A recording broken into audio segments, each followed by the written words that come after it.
I can answer freely, right? Instead of reading yeah. We don't have any script for you, Dr. Harman. Okay. No, it's only our questions. Got it. Yeah, I provided written answers for these to be published, but I'll improvise here today. It will be more natural. Well, if you think about it, the opposite of object-oriented philosophy is subject-oriented philosophy. And modern philosophy in general is a subject-oriented philosophy, but in particular, today we have Slavoj Žižek. I'm very fond of him as a person. And he tends to think of politics as something that happens on the side of the subject. And this is, so he proposes revolution, for example, this is political model. We need to tear down the world as it is and start from scratch. That's what modernism has always meant. That's what it meant in architecture. And that's why modern architecture was abandoned starting in the 1960s, because people don't like to tear down all the old buildings in the city and start from scratch. People like having some attachment to their history. And recently, Žižek was talking about the way to address climate change is to tear down the whole, make the market economy illegal, forbid all private transactions. That's a fairly typical modern subject-centered example, as I see it, that you're coming up with an idea of what politics should be, and then you're rebuilding the world in accordance with that idea. Object-oriented ontology would approach politics in a way that continues what Bruno Latour has done. Bruno Latour, I think, was the first to point out that the left and the right in politics are both based on theories of human nature. So whether you're talking about Hobbes and Machiavelli and Carl Schmitt on the right, or Rousseau and Marx on the left, whether someone is right or left, and that distinction has only been around since the French Revolution, boils down to whether or not you think people are dangerous and corrupt and need to be controlled by force, that's the right-wing perspective, or whether you think that humans are naturally good and corrupted by society.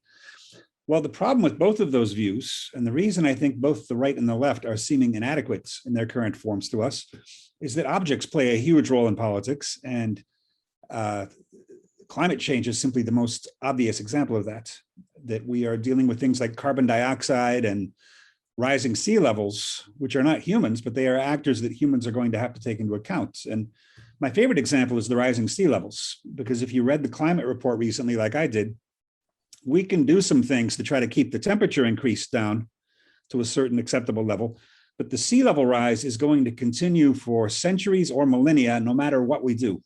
That is baked into the climate already. We can't do anything about that. So it's totally beyond our control that coastal cities are going to be threatened for hundreds of years to come, even if we go completely green. And these are the kinds of things we need to think about. Viruses entering the political sphere in the last year or two is something that subject-oriented philosophies don't think that well.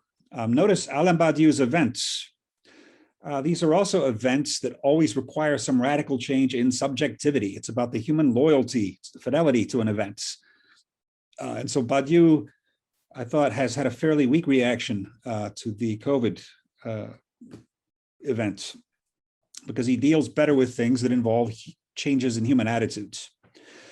So what Triple O can do, I think, is open our eyes to the fact that inanimate objects are going to be or have been, but are really going to be a major part of the political sphere from now on.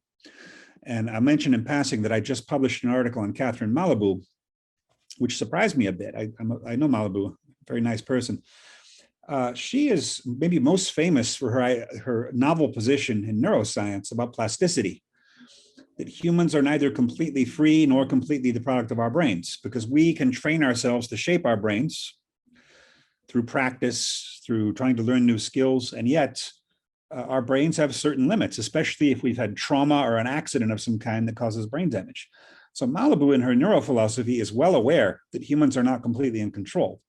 And yet, if you look at her most recent article in French about politics, she basically recommends having nothing to do with reality whatsoever, that politics is all about a shared human vision. And I wrote a critical response to that in Open Philosophy Journal recently, early August. And so I think Triple O can help us avoid those sorts of too extreme subject-oriented positions, which are rather voluntarist. They're too utopian, because they don't take objects into account. They don't take non-human things into account politically. So I hope that's satisfying. fine. That's what I have for my response.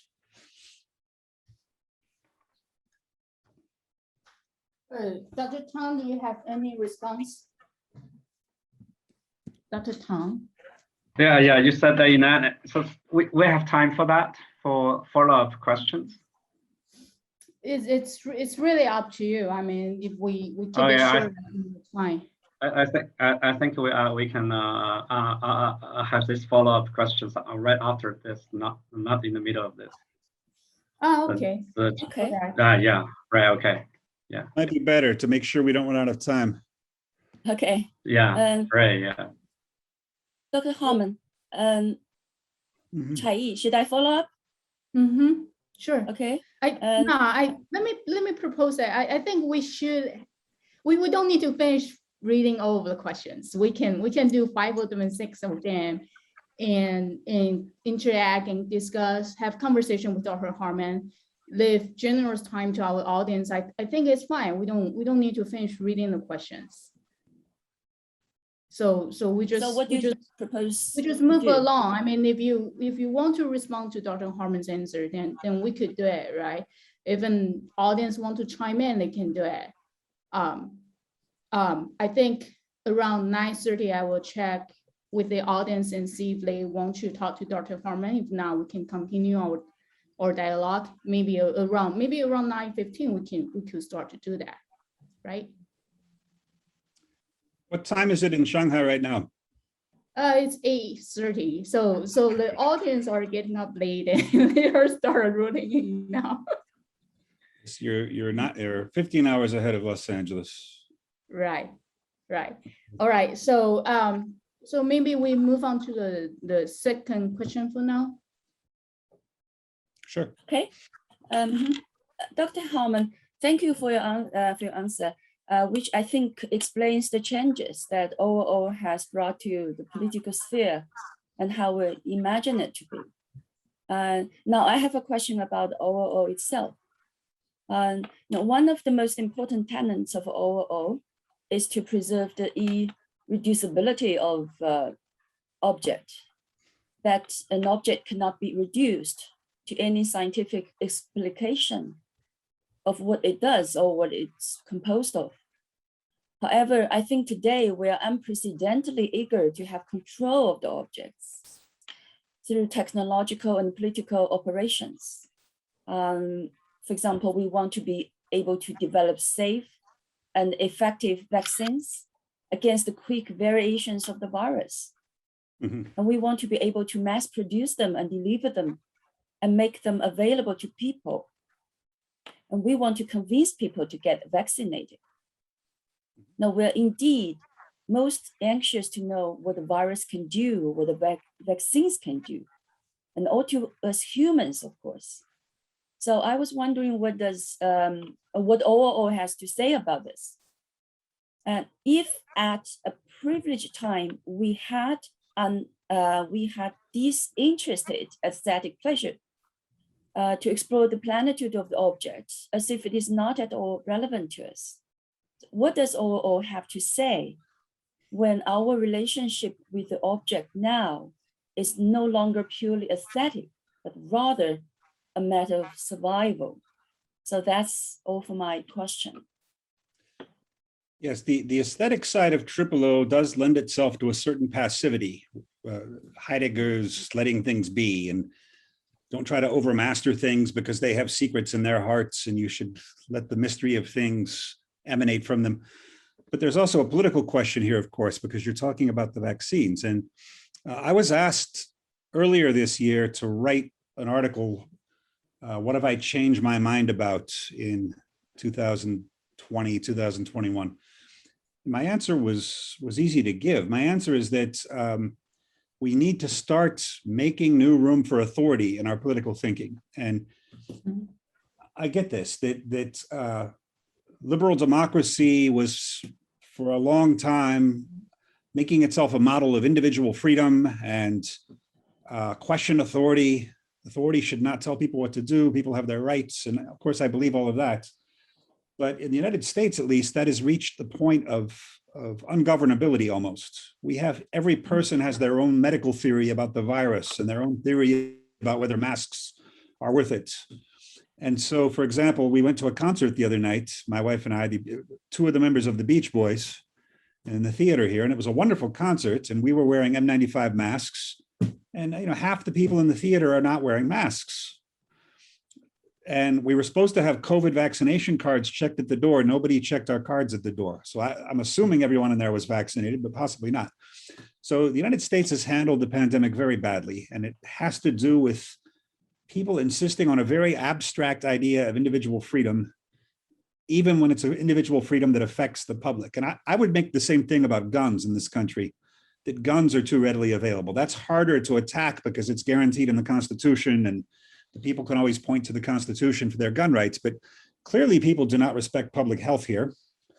And then when I read the climate report, I can see we are going to need to have strict climate laws and enforce them.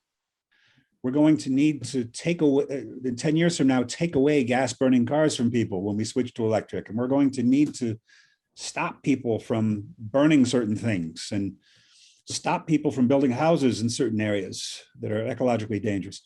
So we need to rethink what authority means in a liberal context, because as I mentioned, everybody in America has their own theory about the virus now. They all say I'm doing my own research, which is silly because the Centers for Disease Control is doing $65 billion worth of research per year. I'm not sure how an individual can do more research than that. But if people are not obeying mask rules, they're not going to obey climate rules either. And that is going to make the American public ungovernable unless it becomes more strict about things that affect others. And so the idea of individual liberty in this country needs to be reconsidered from the ground up. And so I have to say, I do think many of the Asian countries have handled COVID better because they can, right? Some of the governments have more power. There's more of a tradition of looking for society's good and not just for the individual good, looking for the good of elderly people who are very threatened by the spread of the virus. And no one in this country really cares about elderly people because in America, who said this? The French novelist Michel Houellebecq said, in modern society, your value is equal to your economic potential plus your sexual potential, which is a good critique. And elderly people have lost in both of those categories. And so they're considered not so important in this society. And so people endanger them with their behavior. So if we want to talk about control, that's where I've changed my mind in the last year. I've become more of an authority person on matters of public safety. I see. And so obviously the pandemics of coronavirus have provoked you, just as they have provoked many of us to rethink a lot of issues. Yes. Of which individual freedom is certainly an important one. Mm-hmm. And I think our relationship with reality is another important issue. And so my next question is about our relationship with reality. Sorry, relation with? With reality or with the real, okay? Because for all the way to get in touch with the real is through aesthetic experience, okay? That a metaphor can reveal the depth of the object, which we can experience through a sympathetic bond. If in the past, one most intense sensuous experience might be going to a 3D movie theater and watch a fantasy film. And then since the year of 2020, we are experiencing more direct assaults from reality. So we have uncompromising physical experience with the object, of staying at home, of power outage due to the heat of snowstorms, and of crowded hospitals and undue death. So I was wondering, would all this change your thinking about the real or not? Yes and no. It should be a contact with the real. It should bring us face to face with our own mortality and make us think about the fragility of society. But paradoxically, what it's doing, at least in this country, is it's splintering to all these different groups of people who each have their own theories about the disease and how to fight it. You've got the conspiracy theorists who say the disease was created in a laboratory. You have people taking sheep and horse medicine in the United States right now to fight COVID rather than getting a vaccine. You have people saying that the vaccine is deliberately intended to kill most of us within 3 years, to depopulate the earth. So it's almost like fragmenting into different religions. People that have so many radically different views about COVID and what it is and how to fight it, that instead of becoming a contact with the real, it's become a contact with group fantasy or group psychosis in some cases. So I'm not sure what it would take to create reality. September 11th was different in this country because September 11th was a kind of shared national trauma. Something that hadn't happened. The United States had not been attacked since 1812, the War of 1812 with the British. And so this was, other than some balloon bombs that came from Japan in World War II, which killed a few people, but September 11th was really was felt as an attack, a rare attack on the United States. And so it was kind of a shared trauma that everyone in this country lived through together. Whereas COVID isn't like that. We've probably, due to social media and the internet, we're no longer one country in a sense. We have different people all following a different reality. We don't read each other. We don't watch the same news anymore. Fox News is considered too leftist by many Trump supporters now. They stopped watching it, which is kind of amazing when you think about it. I have blocked most Trump supporters from Twitter and Facebook, I have to admit. So I'm part of the problem in that sense, but it's reached a point where I don't want to deal with people who I consider racist or who consider denying reality or claiming election fraud that didn't happen, in my opinion, refusing to accept that January 6th was a real attack on our government. And so I have my own reasons for cutting off people. And in turn, I'm sure some of them are cutting off me. I've had to cut off one cousin and a handful of friends. And so it should have been a shared reality experience for all of us, but it's not. And I'm not sure if the environment and its collapse can even be a shared experience anymore of reality. So I'm not sure what it would take for all of us to be snapped back into the same reality anymore. Mm-hmm. Okay, thank you for your answer.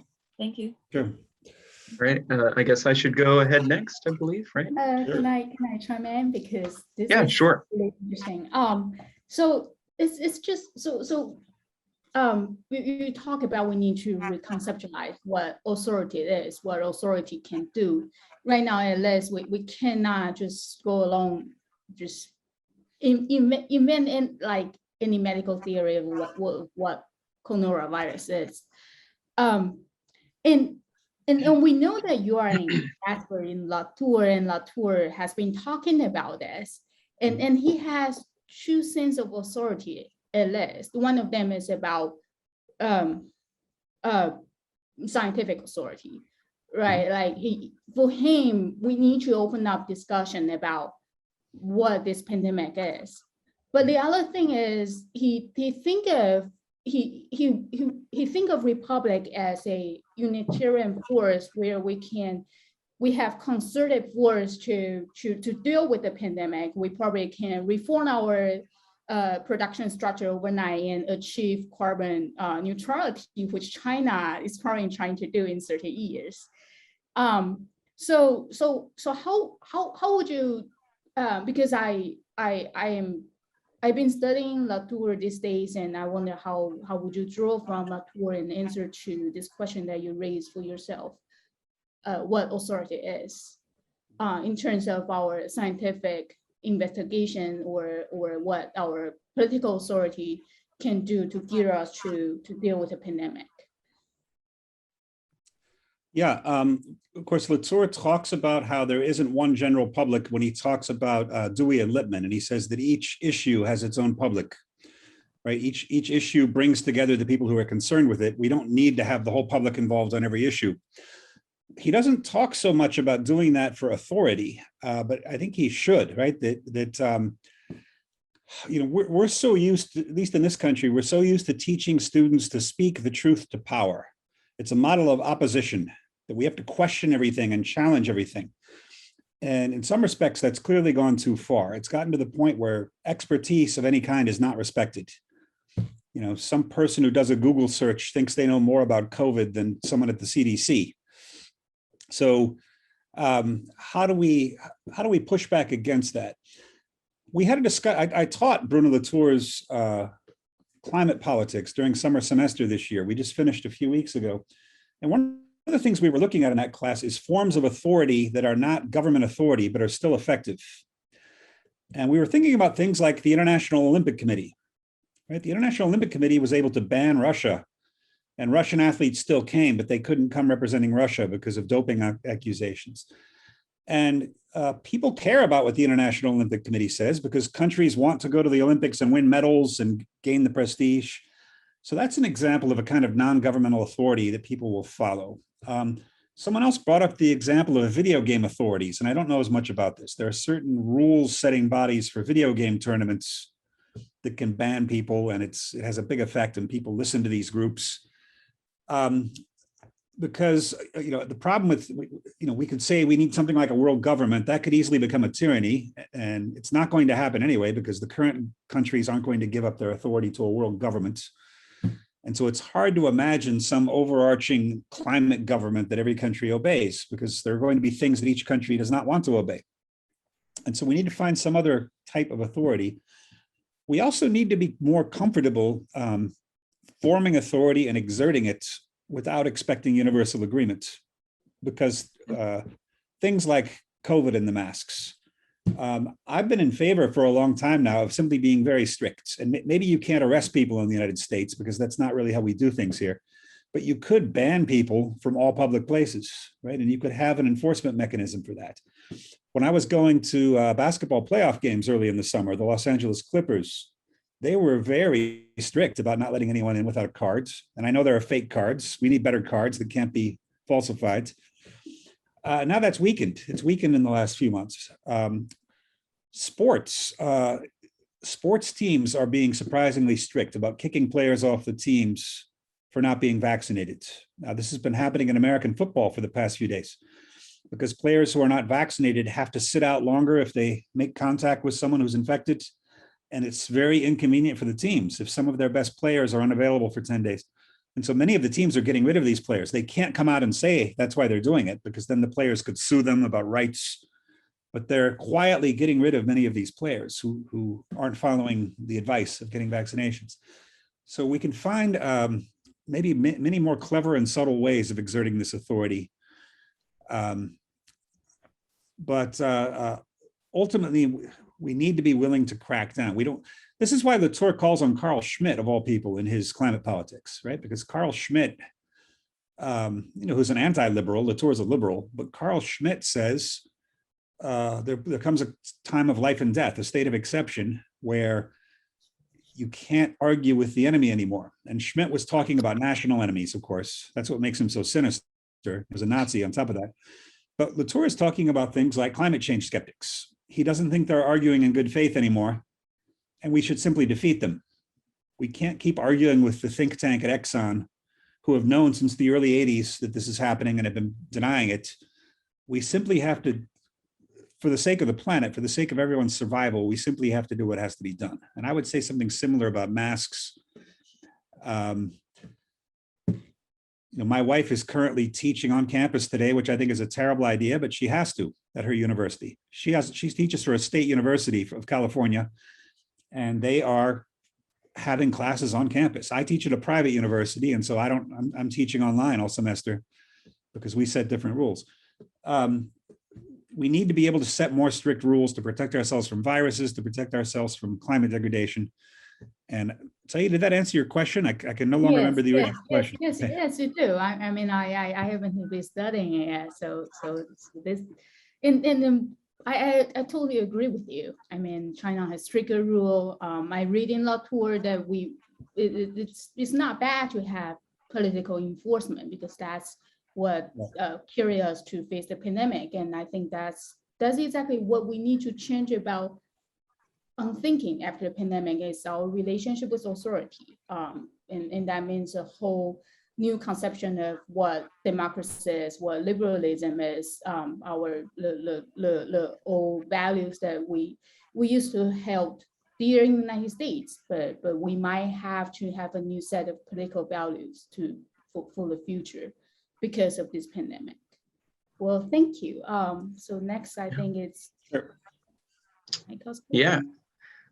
I love that train of thought, just about making room for authority. That's a really interesting topic. But to kind of shift more to an abstract question here, O holds that human consciousness is not different in kind from other relationships to the world, not different from, say, a sea turtle feeling its way toward the sea or the slow stretching of a plant toward the sun. But I found one point held by Zizek somewhat compelling here.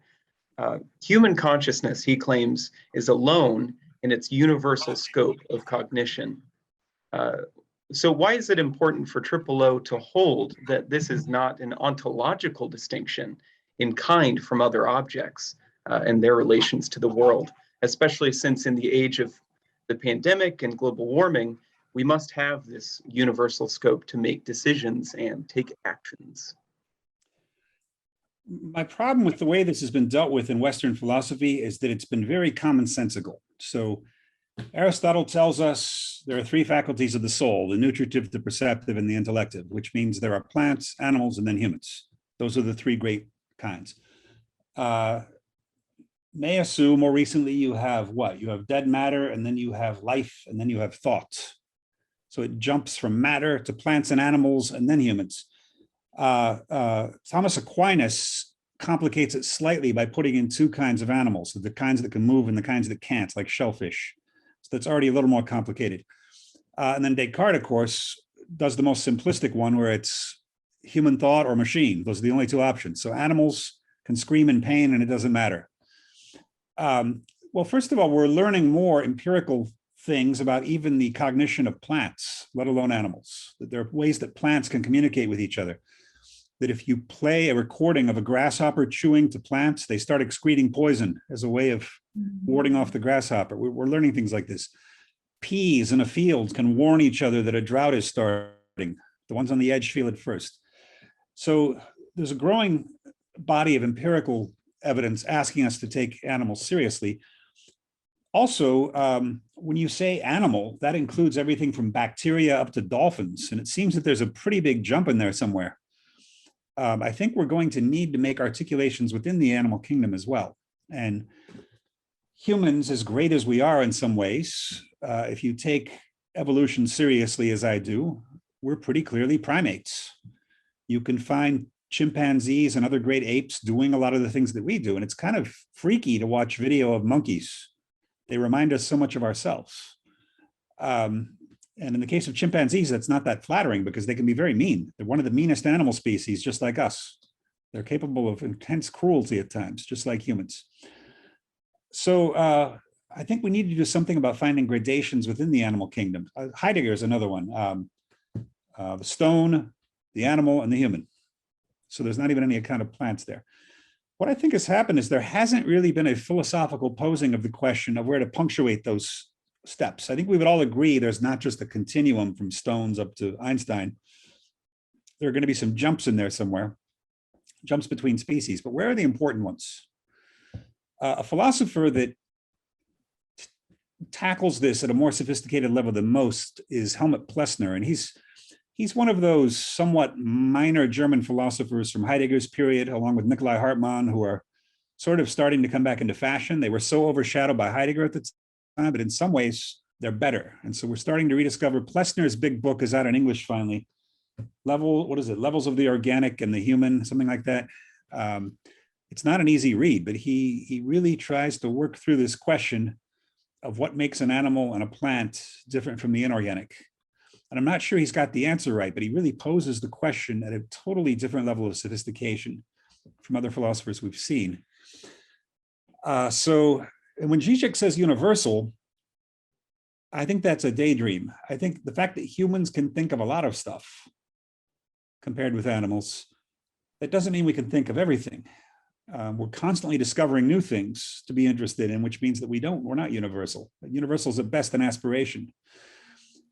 And so this idea of the human as this liberated, transcendent thing in a void that's not bound to anything, but simply knows everything. Not only do I think that's wrong, I think that cuts against the grain of some of Zizek's own insights. Some of Zizek's best insights have to do with our situatedness in a particular place. For example, Zizek hates the idea of the beautiful soul in Hegel. Zizek thinks you should always choose sides in politics. one of my earliest memories of Zizek is that when the Balkan Civil War was going on in the 90s, the liberal discourse about it was a human rights discourse, right? That the Serbs are committing human rights violations and should be stopped. And so that's why there was an arms embargo placed on that war, which in practice meant that the Serbs won because they had the most weapons. And Zizek was the one person I remember among intellectuals saying, no, we should end the arms embargo and arm the other sides. We should make a political decision to oppose Milosevic. Arm the other side to stop Milosevic because he's a fascist. Don't treat it as a human rights question. Choose a side. And then he did the same thing. And I admired this, though I'm not a communist like Zizek. I admired when he said, what should leftists do right now? They should support Chavez in Venezuela because he's a concrete actor who is at least carrying out certain political things like arming the poor people in the barrio so that the capitalists can't come back and take over. I admired that he was actually just placing his bets on the table and taking a side rather than claiming to be above it all. He also, he says something similar when he makes his counterintuitive defense of white people should be able to be proud of their culture too. I'm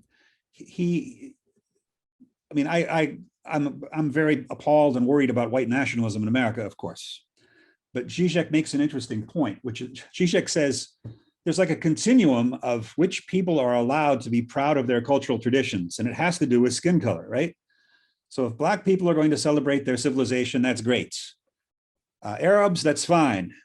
And then Zizek says, with Italians, we're already starting to get a little uncomfortable. And then once you get to the French, oh, that's fascism, right? The French are proud of their own traditions. And actually, it is fascism in many cases.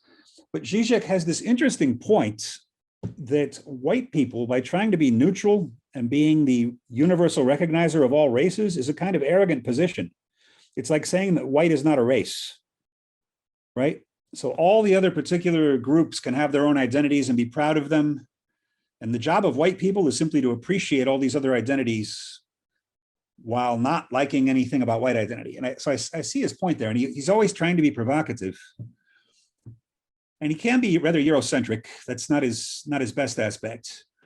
But I like the idea that, according to Zizek, we're all permitted to defend where we stand, in a sense, right? We're permitted to take a stance. And I see that as running counter to his idea about universalism. Because on the one hand, he believes in universalism. On the other hand, he believes Europe is something special and is worth defending. Remember, he got very upset about the Arab men who were accused of sexually harassing women in the streets of Cologne, Germany. He got in a lot of trouble for that. He was trying to make the normally right-wing points that people who come to European civilization need to learn the norms of European civilization. So he's got those two sides, the universalist side and the Eurocentric side. And we know that those two have often gone together. Derrida wrote a lot about this. Fichte tried to be a universalist and also thought that anyone who's universal is a German like us. So Germans are both particular and universal at the same time. America's like this too, right? America's open to everyone who thinks like we do. But then America thinks it's the best at the same time. So there's this kind of conflict built into that. Okay, did I answer your question, Micah? Yeah, that was great. Okay. Can I go along with that? So go along with the trend of biodiversity. We know that Dr. Harman likes birds, and think about a seabird migration, and that would be thousands of miles, and that's probably a universal scope, right? And whereas we humans are pathetic in that regard. In terms of migration? Yeah, seabirds migration. Yes. Yeah, I do love birds and seabirds. And the birds that are here in California go back to Argentina every year for half the year. It's a long flight for those swallows. And of course, immigration is going to be one of the big political challenges confronting us all. There's going to be massive climate migration. I heard somebody say something that really scared me. They said the real problem with global warming is going to be if India becomes unlivable due to heat, because that's 1 billion people. Where are all those 1 billion people going to go? Who is going to take 1 billion people? Are all the countries of the world going to? Let's hope that never happens. Let's hope that something happens so that India remains livable, a country I like to visit. But imagine 1 billion climate refugees from one country. My wife and I spent our honeymoon in the Maldives, a country that we chose because it probably won't exist in 20 years. Because I think the highest point in the country is what, 3 meters above sea level or something. So they've had to, that's one country where the president has had to negotiate with other countries. Please let us become citizens when our country disappears. And I think some will go to India, some will go to Sri Lanka, because the Maldives will not be there. And the president said, I don't want to be like the Palestinians trapped in tents forever. So we need to plan this out. Anyway, I don't know if that was a direct answer to your migration point, Tsai-yi, but. Yeah, of course that is. We just love to hear you speak. But then, so the next one, I will be asking the question. In the age of Anthropocene, we humans are responsible for the future of the planet, for the global warming due to our activities. And for this, we must drastically change our ways of using energy to achieve carbon neutrality, for example. I wonder for an ontology which claims that humans are ontologically not different from a grain of sand of the beach, how do you convince people of our responsibility for the earth?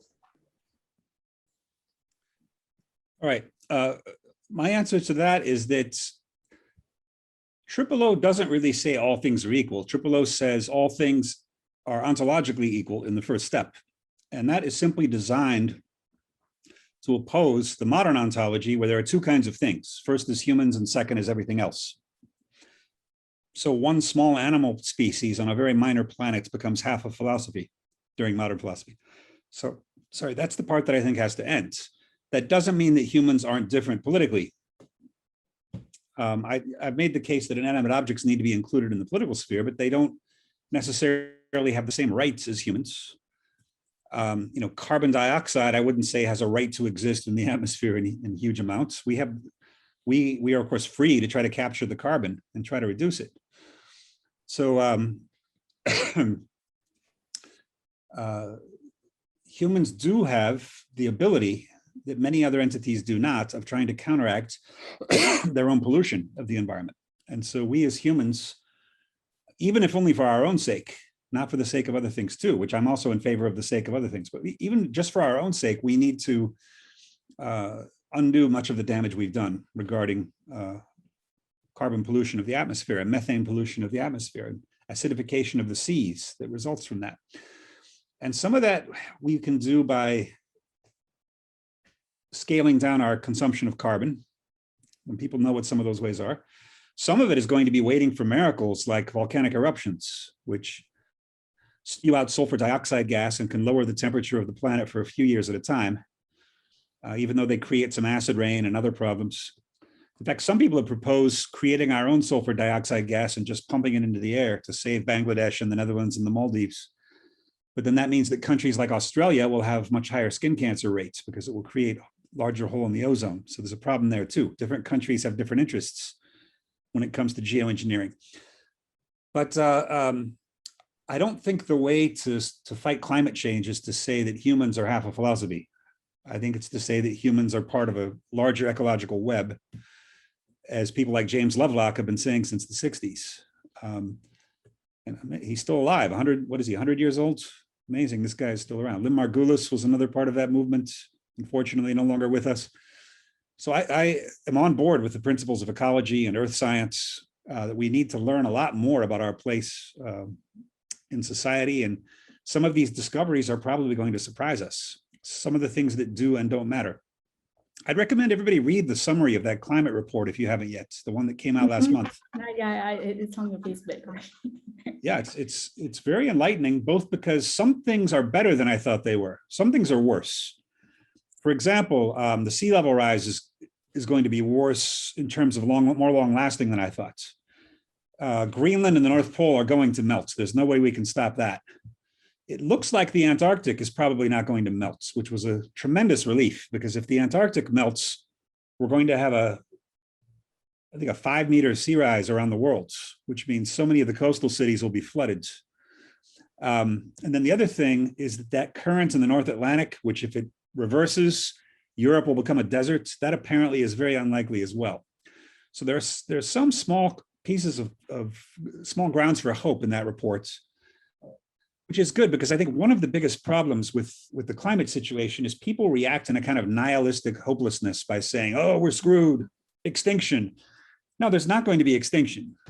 That's an exaggeration. What there could be is 80 to 90% of humans die. That's a much more realistic prospect. And if you're talking about extinction, you're failing to face the real threat, which is 80 to 90% death.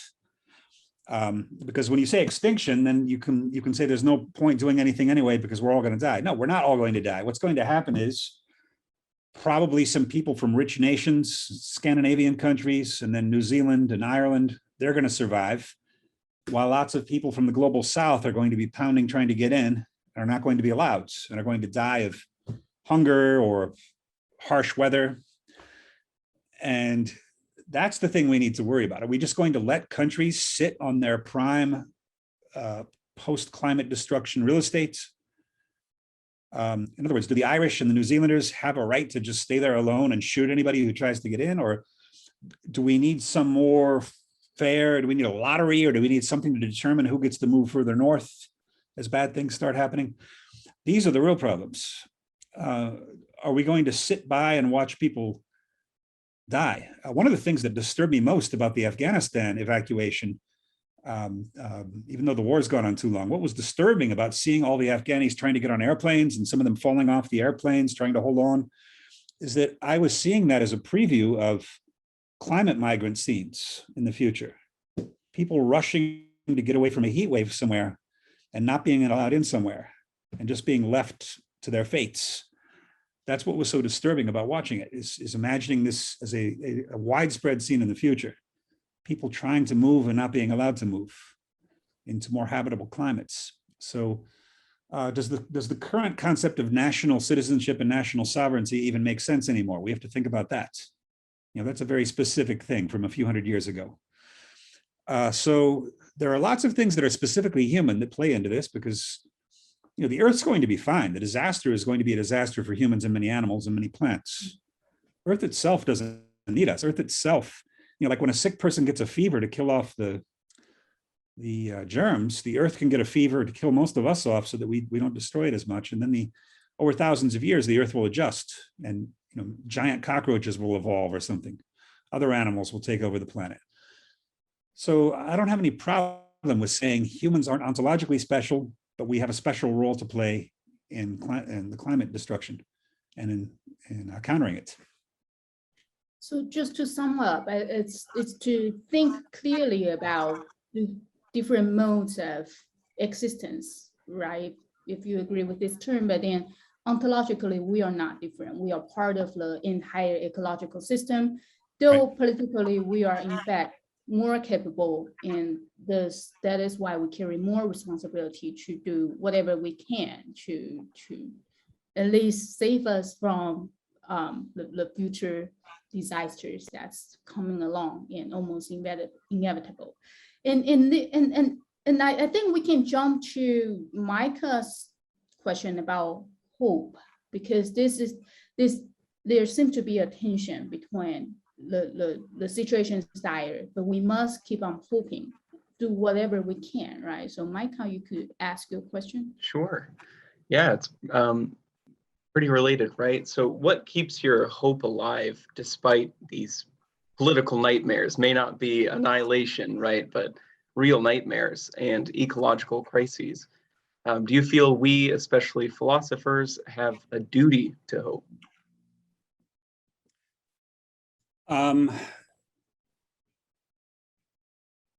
Where there's reality, there's hope, because usually the reality of a situation is not exactly what you hoped or feared it was. And anytime you can make contact with reality, you can find some room for hope.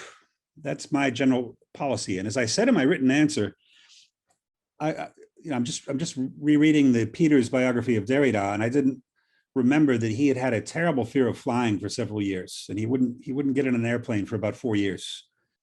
Finally, he got over it through various means. I had a brief period of about a year. It was after a highly turbulent flight where I was afraid of flying. And as I mentioned, the way I got over that fear of flying was unusual, but it worked for me, which is I went to Wikipedia and opened the plane crashes article and read literally every commercial plane crash that had happened in history. This was back in 1996 or so. There have been a few more since then, but I read through and I gave a cause for each accident. And I saw that in few or no cases was turbulence the cause of a crash. And so now whenever I start feeling the airplane bumping in turbulent air, I just say, no, this isn't the problem. The problem is going to be that the air traffic controller makes a mistake when we're landing. One of the pilots is drunk. One of the engines explodes and the pilot mishandles it. Those are the things that are, most of the crashes are also at landing and takeoff. So in the middle of the flight, you can relax most of the time. And of course, I was reading a lot of bad stuff in that article. Thousands of people died in those articles. There were tragic stories, but again, it wasn't infinite tragedy. The tragedy was finite. And so there was something to hold on to there. Okay, it's probably not going to happen. And if it happens, it's not going to be from the thing I fear, which is turbulence. So now I sleep through turbulence. I sit through it without worrying. And I've adapted that technique for any other thing that I fear. I research it and I try to research the worst aspects of it. Did you say you read this while on the plane? While on a plane? No. Oh, okay. It's especially morbid.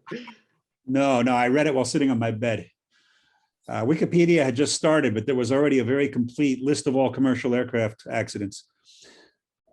So that's probably the spirit in which I read the climate report too, that I want to know what's truly catastrophic and what's not. And in a lot of situations, there's a mixture of those two, and you try to sort it out. And there are also things we can do individually to help. We've decided our next car will be electric no matter what. It's a small part for us to do, but it's something we can do. And California is going to phase in all electrical vehicles pretty soon anyway. And then you once you know the facts, you start seeing, okay, here's what I can do, here's what I shouldn't do. Timothy Morton is not going to fly to give lectures anymore. I'm not actually quite ready to say that yet, but it's something I'll think about. Now that the Zoom technology is good enough that we can have this meeting, as recently as a few years ago, you couldn't have a meeting like this. This was timed perfectly for COVID. I was at a conference in Croatia and they tried to bring someone in by video and it was a catastrophe, as I thought it would be. Disconnected 5 or 6 times and I just left the lecture because it wasn't worth it. Now we have the technology. This works pretty well. 40% of my students are from China in Los Angeles. SciArc draws a lot of students from China. A lot of them aren't going to be here this fall. I mean, my classes are all online anyway. The architecture classes are going to be in person, but a lot of students in China haven't gotten their visas again yet, and so they have to do it online, and Europe as well. So maybe doing this is something universities can do online instruction, even if students don't always like it. So I also like to remind myself that there's a human tendency towards catastrophism, and there's always been worse, right? No matter how bad our situation, you might think climate is a uniquely catastrophic situation, and maybe it will prove to be. But COVID, okay, people lived through the Black Death. People lived through the Spanish influenza. People lived through Hitler. Imagine being a Polish person with Hitler invading from one side and Stalin from the other. What a horrible situation for them. And they got through it. Poland still exists. There were so many tragedies that happened. There were concentration camps. Millions of people died, but humanity came out the other side with some bitter experiences. And I imagine there will be bitter experiences for us after we go through the climate shift.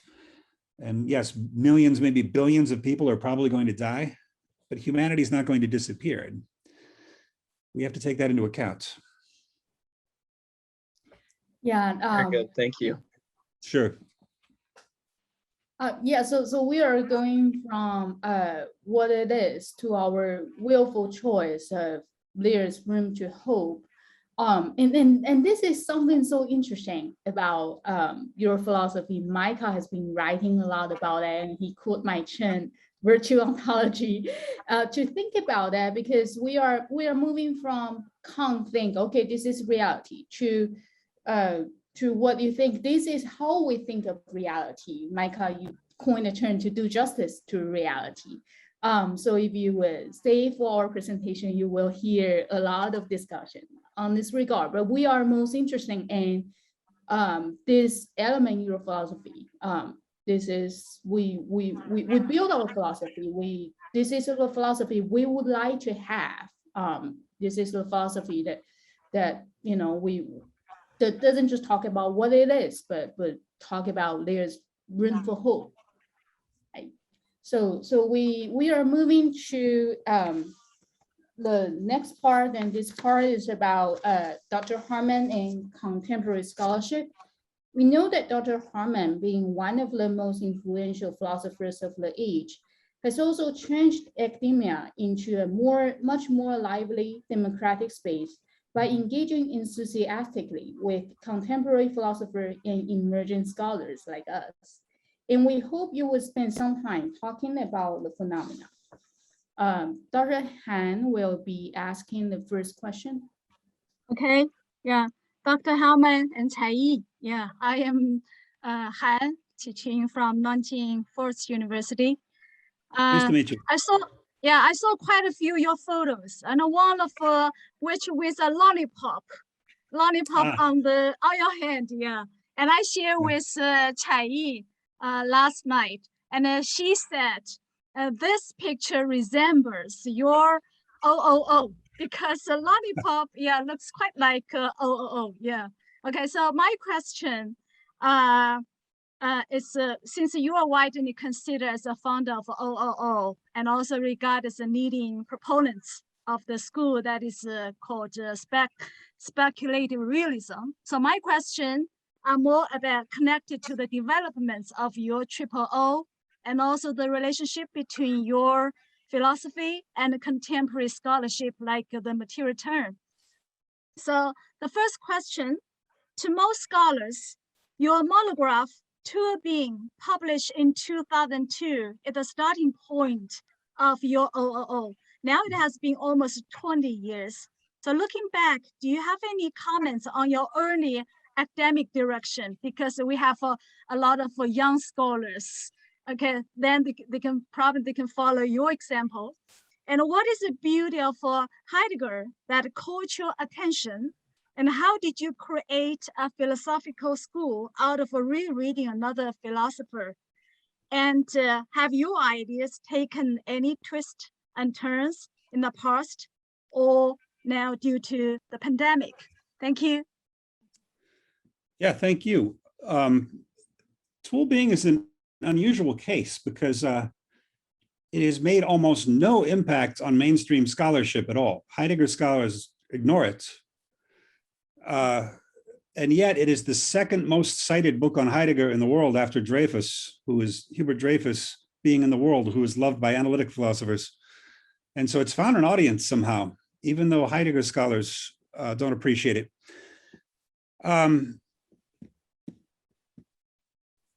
I was fascinated with Being in Time from an early age. It took me 3 tries to read the book. And I, like many people, I was most fascinated with the analysis of tools or equipment early in the book. And many people have already paid a lot of attention to that, but the usual interpretations of it don't satisfy me. They'll say something like, before we are consciously aware of something, we must be using it in an unconscious way, something like that. But doesn't really get to the root of Heidegger. You can get that from John Dewey or from a lot of other philosophers. I don't ultimately think the difference between theory and practice is very deep. One of those is mostly conscious and one of them is mostly unconscious, but they are both human ways of interacting with the world. What interested me were the things themselves that are not exhausted by either theory or practice or by perception. That there's something in the world that no human way of dealing with things can get at. And that's what I understood to be the being of things. Heidegger himself sometimes seems to think we have direct access to being through practical activity. I don't think that can be true, because my practical activity is still limiting all the potentials of a thing by reducing it to human terms.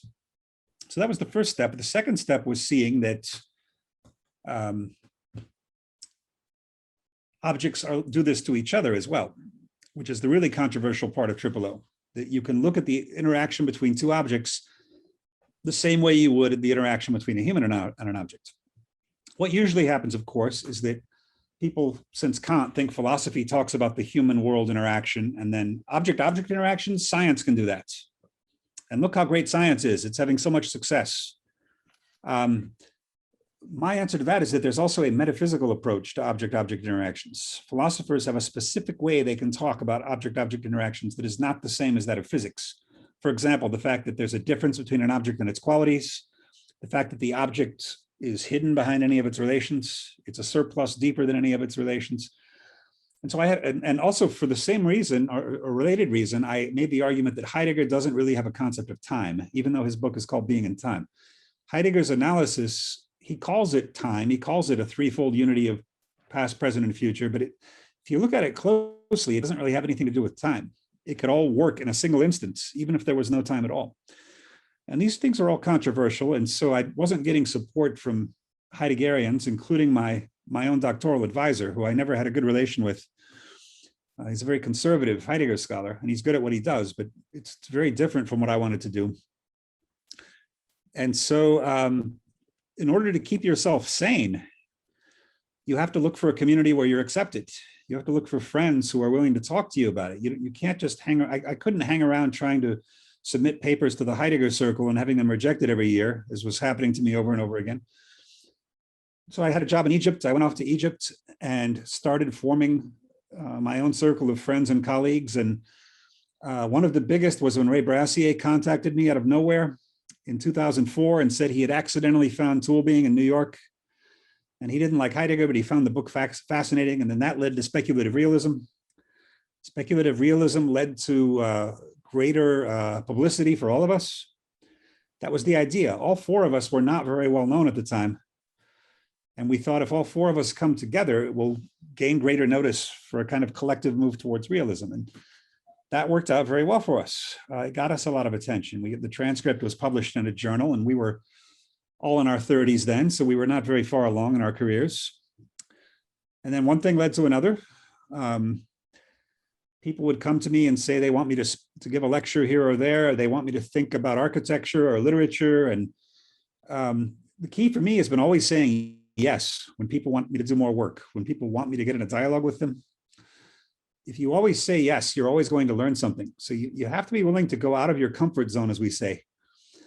When they hired me to teach at an architecture school in Los Angeles, I really didn't know anything about architecture. Most of what I know about it, I've learned here in the last 5 years from the library here. But architects do have something to say to me, and I have something to say to them. But you have to spend some time learning the terminology, becoming familiar with the discipline and the books in the discipline. And it can take 5 to 7 years to become really conversant in the discipline, but it's worth it. As far as what captivated me about Heidegger, it was just the atmosphere of seriousness and depth in Being in Time. You had the sense that this person was onto something very serious. And the question of being, even if you're not sure what that means at the beginning of the book, most people, it sounds deep, but no one's really sure what it means at first. It took me some time to give my own interpretation of what the meaning of being really means. But you could tell that he was onto something. It was just a question of figuring out what it was. As far as twists and turns, yes, what I was trying to say is that every couple of years I try to have a twist or a turn. If I'm not feeling a little scared in my work every couple of years, I'm doing something wrong. So when I wrote the book on Bruno Latour's politics, I was scared to write that book. I didn't really understand political philosophy very well. I didn't understand what my views about it were. I felt politically confused. But then by working on that book, I gained some orientation just by rereading some of the classics. Architecture, same thing. When I started writing about art and literary theory, the same thing. When I wrote The Well-Wrought Broken Hammer, that article for New Literary History, my knowledge of literary criticism was very small. And so it was a frightening article for me to write. I had to study a lot about the history of literary criticism. And there's still a lot more to learn, but I tried to take the scariest option every time and become competent in fields where I don't really have professional competence. I find that people are very generous with you if you do that. architects have been very generous in answering my questions about architecture and not laughing at my comments and reviews. And so over time, I became a sort of architecture person. And that's how you form a school. My model here, of course, was Bruno Latour, somebody I know personally, who had a similar experience. He trained as a philosopher. He left the philosophy world very quickly, became a kind of anthropologist. And he kept getting invited into new fields and trying to learn them. And he was always very happy about it and very modest about it. And so by copying him, in a way, I learned how to do that, how to be comfortable being someone else's house guest in their profession, and not worry too much about being laughed at or being a newcomer. That's the way you keep learning. Always be reading new things. I hope that helps. Hope that answer is good enough. Yeah, very good. Thank you. Yeah, I remember I read somewhere you said you had a transformative idea every 4 years. Yes. So I'm looking forward to your new idea in the coming future. Yeah. Next question is about the Heidegger is very important to you. I believe. And another person, Latour, is also frequently mentioned in many of your books. So there was a famous public discussion between you and Latour at the London School of Economics in February 2008. Would you like to tell us significance of this event, and how does Latour's view on modernity, on science, and his political philosophy have in common conflicts and conversation with your own work? And also, I was curious about the name of book. Why do you like to call Latour a prince for the titles of your two introductory books on Latour, Prince and the Networks, and The Prince and the Wolf? Thank you. All right. Maybe first I'll tell the story about how I met Latour, because this could be useful for today's students. I was giving a paper up in Toronto on Marshall McLuhan, who was an early interest of mine, the media theorist. And somebody at the lecture wrote to me later and asked if I'd considered similarities between McLuhan and Latour. And Latour was just a name to me at that point. I'd never read anything of his. This was early 98. The person told me to read We Have Never Been Modern. And so I did that. I walked to the bookstore immediately and bought it in Chicago. Sat down and read it, and I wouldn't say from the first page I knew it was special. I'd say after the first 20 or 30 pages, I knew this was something challenging and new, and I would need to learn Latour. So I read that, and then I went on to read the rest of his books over the next year. One of my professors in Chicago said, hey, why don't you give a lecture on Latour, because he's not very well known yet, just here to the students and faculty at DePaul University in Chicago. So I said, okay. I gave the lecture. And then my professor, Bill Martin, said, hey, maybe you ought to send this paper to Latour himself. He said, you'd be surprised how little useful feedback these famous people get. You think they're surrounded by admirers. Oftentimes they feel very alone. And this professor of mine had sent articles to both Jacques Derrida and Donald Davidson in his graduate school career, and they both responded very positively. So I said, okay, and I printed the paper and I sent it to Latour at his university address that I found on the website. And then a week later, I included my email address in the letter. And a week later, I get this email letter, the email message from Bruno Latour. It was the most positive feedback I'd ever gotten in my life. I've mentioned that I didn't have good relations with my doctoral advisor on Heidegger, but Bruno Latour was saying, finally, I have a reader, someone who's reading me carefully. And he was so excited, and he was inviting me to dinner at his house. And next time I'm in Paris, and it was wonderful. All the frustration of graduate school disappeared because I was able to interact with someone who I saw as one of the most important living philosophers.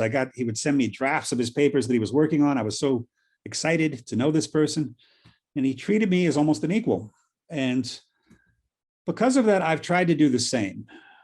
I've had a couple of fights with graduate students if they wrote rude things about me or had betrayed my confidence or trust in some way, but I've tried to be especially nice to young people when I meet them, because I know how much that means to them when their future is so cloudy and so uncertain. So I've tried to be a help, and I hope I have been for many young people in the profession.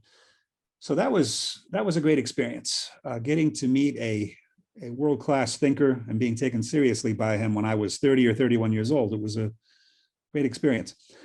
As far as the Prince and the Wolf, Bruno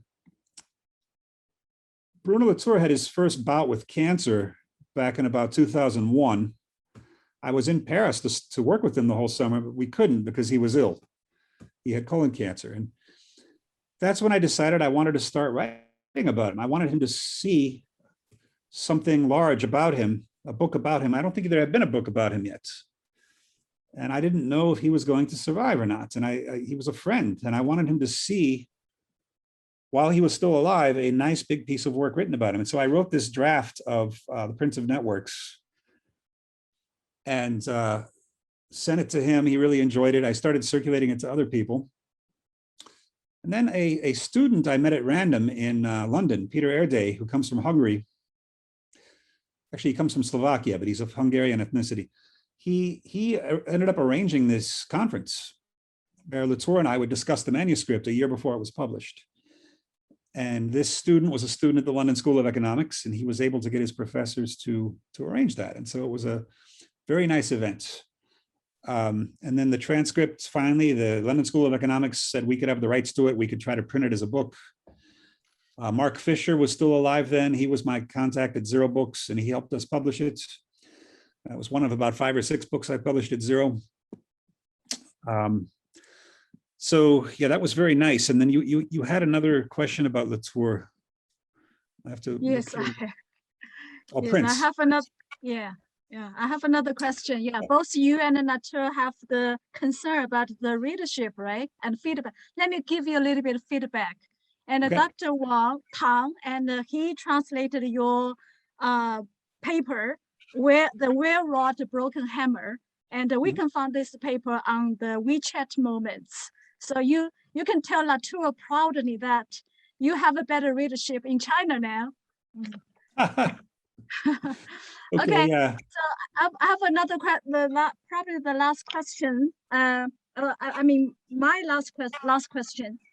Since my own academic interest is more related with the material term, so I found your OOO is often placed in the umbrella term of the material term.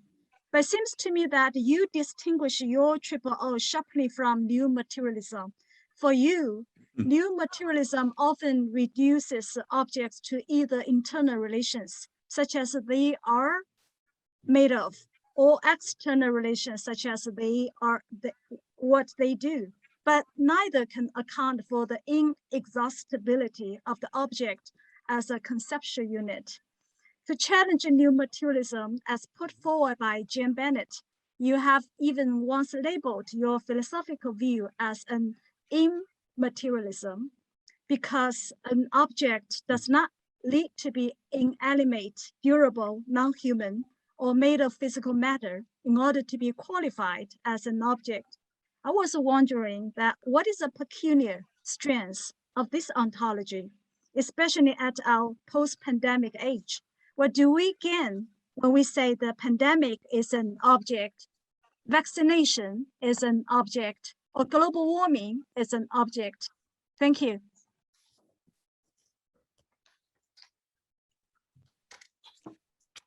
When we talk about things as objects in OOO, we mean a couple of things. One of them is that the thing is unified. It's partly sealed off from interactions, and so it has a certain independent character that can continue despite the many differences in relations. I'll give you one example that made me laugh.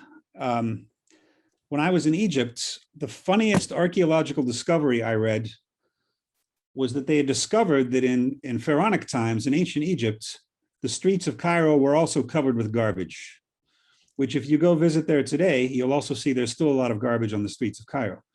Now, obviously, the people of Egyptians today have only a very loose relation to the Egyptians of the pharaonic times, right? There's the huge Arabic influence in the meantime, and it's not really even genetically the same people. There's some carryover, but so why would they both have trash on the streets?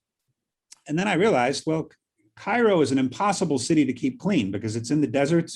The desert winds are always blowing sand into the city and blowing trash all over the place. And so you quickly become very discouraged about keeping anything very clean in Cairo. You just kind of let it sit, and then once in a while somebody comes and sweeps it all up. I wouldn't dust very often because you'd be dusting twice a day. So I just let the place get dusty. And that's an example of something that has remained constant across thousands of years in one place. So we tend to be historicists in the modern era. We tend to see everything as being caused historically by one thing or another. But there are certain things that transcend history or move very slowly. And of course, in philosophy is one of the disciplines that moves very slowly. In some ways, Kant is still our contemporary 240 years later. We haven't dealt with the basic assumptions of Kant adequately yet. So yeah, there are certain things in reality that are impermeable to relations up to a certain point. And so that's something we easily lose in today's climate of thought, which is very relation-oriented. And then the other thing, of course, is the hiddenness of objects, that we don't ever quite understand all of what they are. And the fact, Aristotle said way back in ancient times that one of the definitions of a substance is it's something that can have different qualities at different times.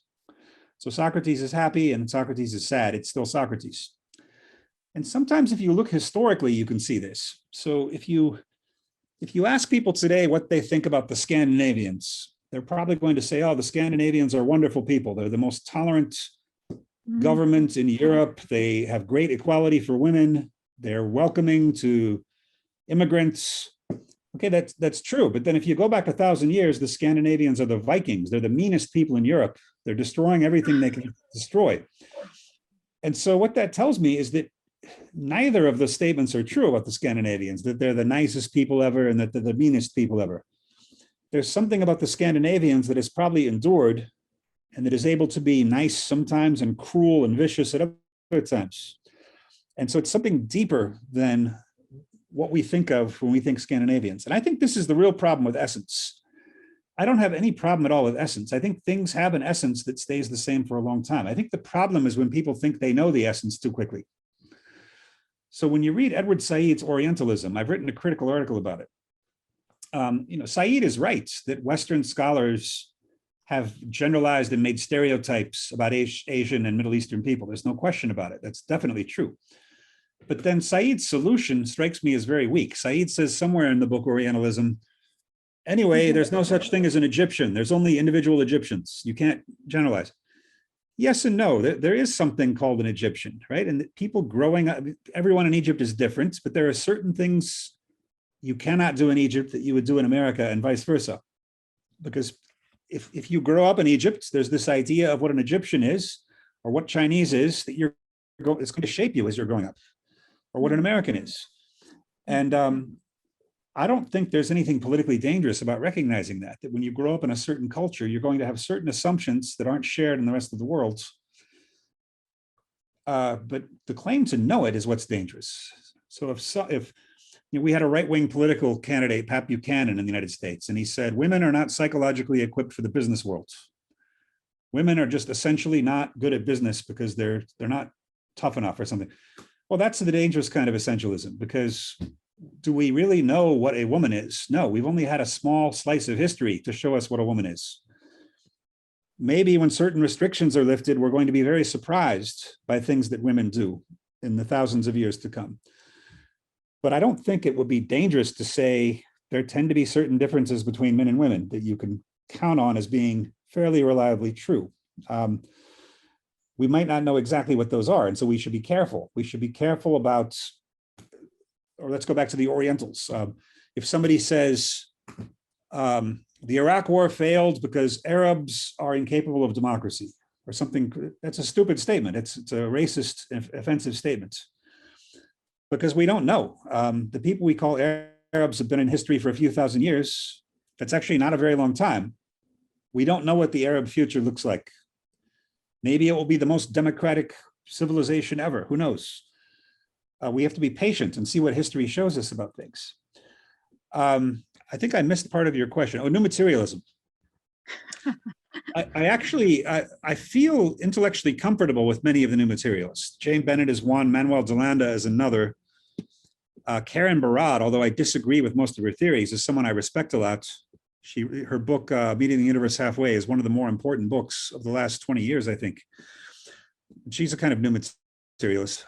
What I don't like about it is I don't see the need for the concept of matter, because historically, I think where that concept came from, it was a way of distinguishing between an idea and a thing. So if I have an idea of a chair, that's one thing, but here's a chair, I can actually sit in it. I can't sit in my idea of a chair. And so what's the difference between my idea of a chair and a real chair? It's that the real chair has matter, and so I can actually sit in it. But that seems lazy to me, because it seems to me that the idea of the chair and the chair itself are different on the level of form as well. That my idea of a chair is a very simplistic visual sketch, whereas the form of the chair has a lot more going for it than that. It has much more detail.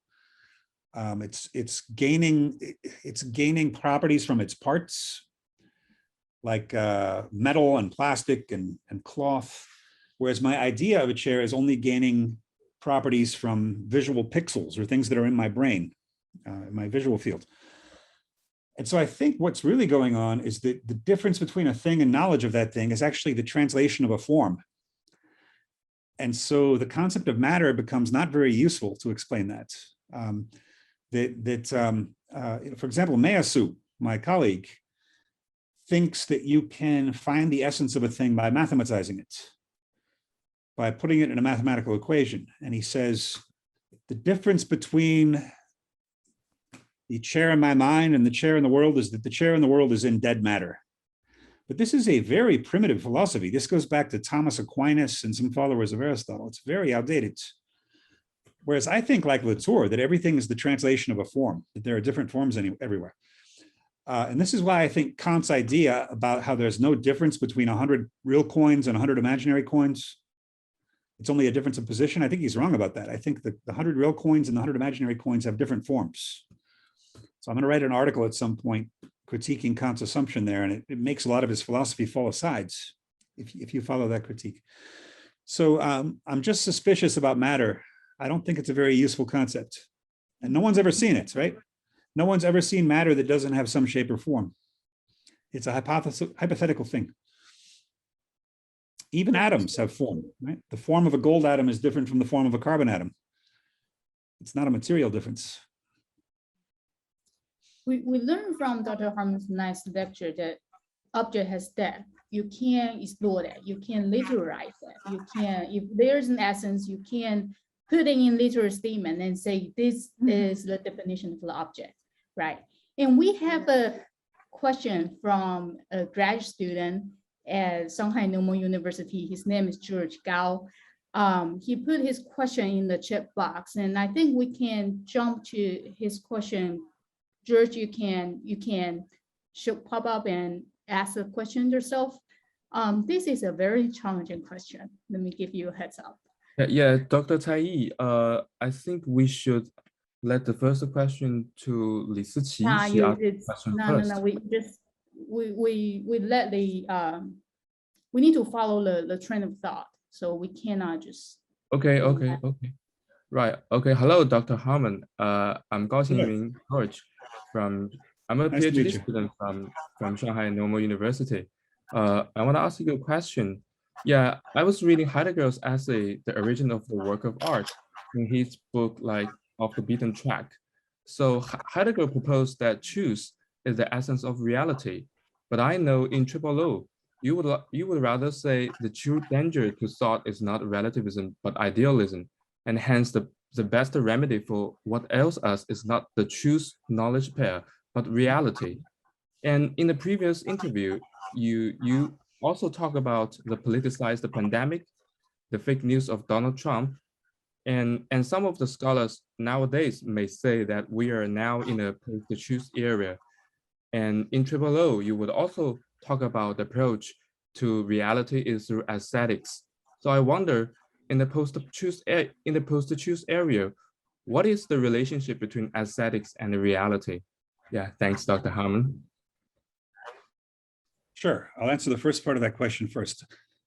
The reason I'm suspicious of the word truth is that when philosophers insist on the importance of truth, it's usually also they think they have it already.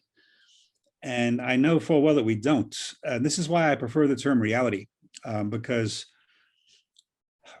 when the times when I'm really thinking are the times when I'm surprised. In a way, what I do is I go through the world hunting for surprises, things that aren't the way I expected them to be. And sometimes these surprises, you can react to them in multiple different ways. And so it's not so much that you've seen the truth, it's that you've seen an underlying issue that you didn't realize before. And now you have to wonder how to address it. And there are several possible ways to address it. So that's why oftentimes when you first notice a philosophical question, it's hard to put it in words. Yes. Because you've run up against something that you don't quite understand, but something's not right here. And then it may take a few tries to put it in language. And maybe in many cases, it takes a few years. This is why I said I have a new idea every 4 years. Because usually I feel uncomfortable in the back of my mind. Something's wrong about the things I've been saying. Something's oversimplified in the things I've been saying.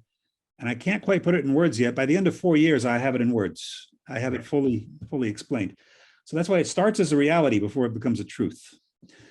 And notice in Badiou's philosophy, which is a philosophy of the event, I like that, but the one thing that makes me uncomfortable about it is that Badiou's people undergoing events usually know the answer a little too quickly, right? For example, Badiou thinks every political event is a communist event. That seems impossible to me, right? There had to have been political events in history that were not communist events. And he talks about aesthetic events, love events, scientific events. Usually when we encounter these events, we don't see the truth of them right away, right? Like you might encounter a new philosopher, you might hate their work at first. The first time I looked at Heidegger, I thought it was gibberish. I thought it was nonsense. He was playing games with words. The same with Lacan, who's one of my new enthusiasms. I didn't really like Lacan when I was an undergraduate, so I didn't read him then. It seemed to me that he was making silly puns in French and things. So it took me until adult life before I started appreciating Lacan. So that's why I like to talk about reality instead. Okay, approach to reality is through aesthetics, right? That's because I think aesthetics is creating realities. It's creating shocks and surprises for us. My enemy is literalism. Literalism is when something can be explained by simply saying the qualities or properties that it has. You can define a thing easily by replacing it by a definition. All the things we encounter in life that matter most to us are initially very hard to define. They start at the level of intuition, of uncertainty, and it takes time to find the words. This is why I was not a good undergraduate student of philosophy, but it was very hard for me to put things in words. Whereas many people are good at thinking in words. They're able to say things in complete sentences as soon as they think them. I'm not sure that's always a healthy thing. I think sometimes it's better if you're having trouble putting things into words because it means that you're trying to process something that's new. And yeah, the artwork does have a special status for me in that sense, as does philosophy in the sense of philosophia, because philosophy is not something literal that you can explain in definitions. If you open an encyclopedia article about Nietzsche, it will say something like, Nietzsche was a European philosopher who was anti-democratic and believed in creating a Superman and believed in the will of power. Okay, that's all true, but it doesn't sound like something Nietzsche would say, right? Nietzsche would be able to say that much more eloquently in a much more exciting way. And so the literal statement of Nietzsche's beliefs, it's somehow very boring compared to Nietzsche's actual philosophy. And you can always make anything boring by summarizing it like that. Here's an example. I know Niki is going to like this. Somebody was trying to explain the importance of Derrida to an analytic philosopher. And after this explanation, the analytic philosopher just said, so basically Derrida is just saying that we should be very, very careful when we read books, which is kind of funny, but it's completely unfair to Derrida when you're that tells you something about Derrida's method, but it's not fair. You have to read more of his stuff to know that it's a little more than that, or a lot more than that. I'm not sure if I got at the heart of your question here, George. Thank you, Doctor. Thank you, Harman. My way of getting at fake news is by looking at reality, not truth. Yes. because the fake news people all think they have the truth. That's one of the ways you can recognize them. They know for a fact that the COVID is fake. It's not a real virus. They know for sure, 100%. No, they don't. You know, that's the sign of someone who's not being serious about a topic. If they have immediate certainty about everything from the start. So.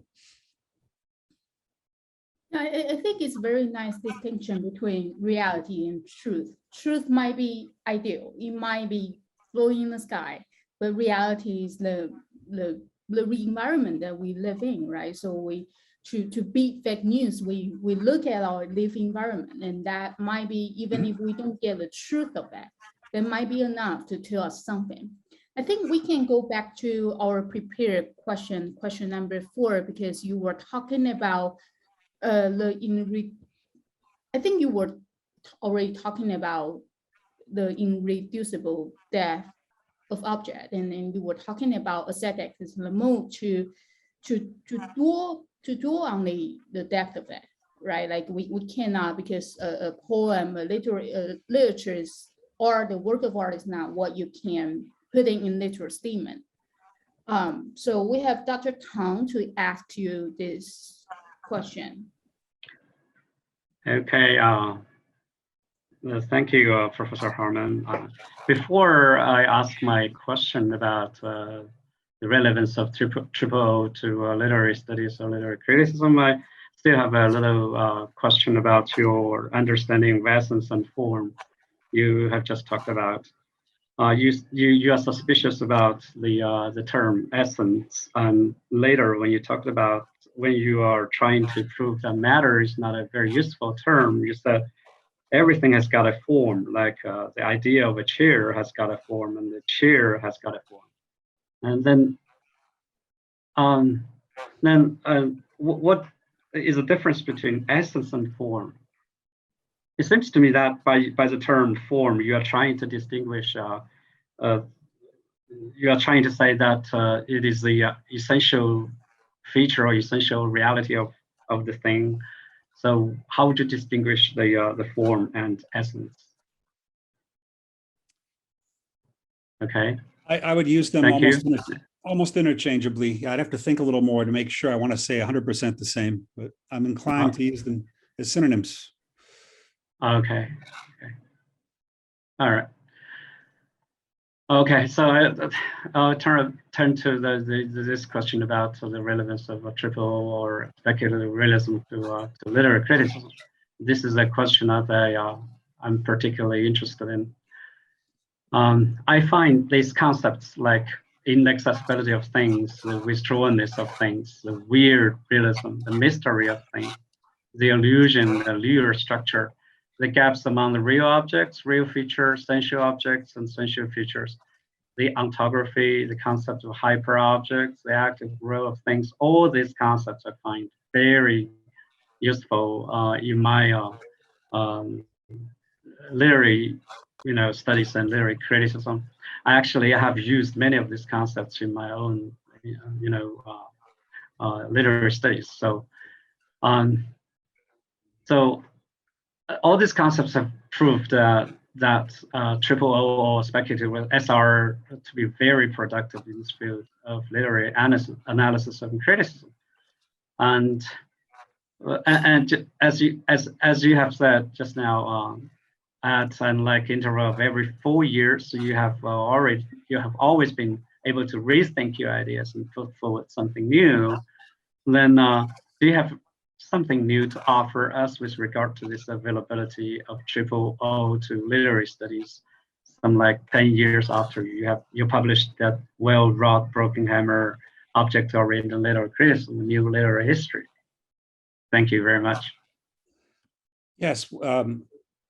What has interested me most about the arts in the past few years is the question of formalism, which I've tried to give a new sense. In my book, Art and Objects, I tried to say why I think Kant is the great formalist theorist, but we need to rethink the way Kant defines formalism, because for Kant and for his heirs, such as Michael Fried and Clement Greenberg in art criticism, formalism means not just that the thing should be autonomous from everything, but that the thing should be autonomous from humans, right? That human agreeability and political factors and human personal preferences should not affect our analysis of the artwork.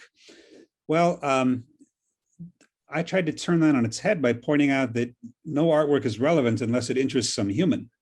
The autonomy in question is not the autonomy of work and spectator from each other, but the autonomy of those two combined in a new object from everything else. And that's the sense in which I wanted to defend formalism.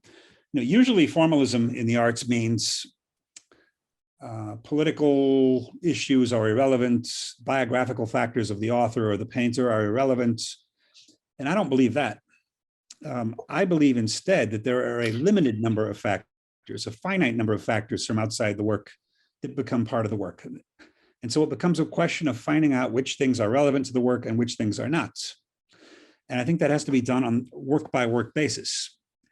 And so what I'm probably going to write about, and I mentioned this in my answer, is that one of the most powerful anti-formalist criticisms is Marxist critique, right? Because what they're claiming is that capital and economic factors are always the most important factor in any artwork. And Frederick Jameson happens to be America's leading Marxist critic. And he's published a few years ago a book on Raymond Chandler, the detective novelist who I like very much, Los Angeles-based detective novelist. And so that's probably what I'm going to do, is work out what my differences are with Jameson on the question of how to read Raymond Chandler. And in the process, I'm going to try to develop a method for showing why most external factors are irrelevant to an artwork, but not all. And that certainly you can't claim that economics is always the most relevant factor, any more than psychoanalysis is always the most relevant factor for every work. Every work, in a sense, defines the terms by which it should be analyzed. And it can become kind of robotic if you just take a specific critical method and apply it to every text in the world. And so that's where I'm going with that. And the arts are so important for O that you can count on me carrying that out as a project, because that's the next step after what I've published, is being able to develop actual critical methods that people can use in literature and the arts and architecture that have a kind of O flavor to them. Right. We have just one more question before I turn the floor to the audience. You told us you are teaching Chinese philosophy this semester. Yes. And I was wondering, what's the best idea you like about this, and how might have any influence on your thinking about O? Mm-hmm. Well, most American philosophy students have at least read the Tao Te Ching. That's a very famous work. I've read some. I'm probably pronouncing it wrong. Lao Tzu. It took me longer to appreciate Confucius, because if you're a young American and you read Confucius, it sounds like he's preaching conformity to authority only. It takes longer time to understand the wisdom that's contained in it. But here's the story. The story is that students here at SciArc have asked for more diversity in our courses, more diversity options, teaching things from other cultures. And so last year I taught Islamic philosophy, because that's a branch I know very well from my years in Cairo. And I even know the language a little bit. The classical Chinese philosophy is what I'll be teaching this year. And that's partly because we have a lot of Chinese students at SciArc, and I think they would like to learn something about their own heritage as well. The fact that I will have Chinese students in my class is an incentive to work very hard, right? Because they're going to know a lot of things about Chinese culture and history that I don't know yet. I've been reading more Chinese history lately, but many of the students, not always. Not always. All right. Yeah, and that's right. And I've been reading histories of the Mongols as well. So I've been reading a lot of Asian history. And also there's this wonderful book that came out where you can teach yourself the basics of classical Chinese, philosophical Chinese language. It teaches you to make characters and things. So that was just another incentive to think, wow, I can actually learn to draw some of the characters while I'm teaching this class. It's a cheap book that came out from an American expert in Chinese language. So it just seemed like a rare opportunity to learn a lot of new things in one semester. And we'll see where it goes after that. And then I'm going to probably do Indian philosophy next year, and then we'll see whether I repeat that sequence or try other areas of the world. But Islamic philosophy is also the easiest one to start with, because Islamic philosophy, even though Europeans think of it as exotic, it's basically Western philosophy, right? Because the Arabs were working with Plato and Aristotle. Their religious tradition is closely related to Judaism and Christianity, mostly the same prophets. And so the struggle between Islam and Europe is almost a kind of civil war. It's two sides of the same culture, in a way. And we forget that. And so it's very easy to link Western philosophy with Islamic philosophy, because they come from the same roots.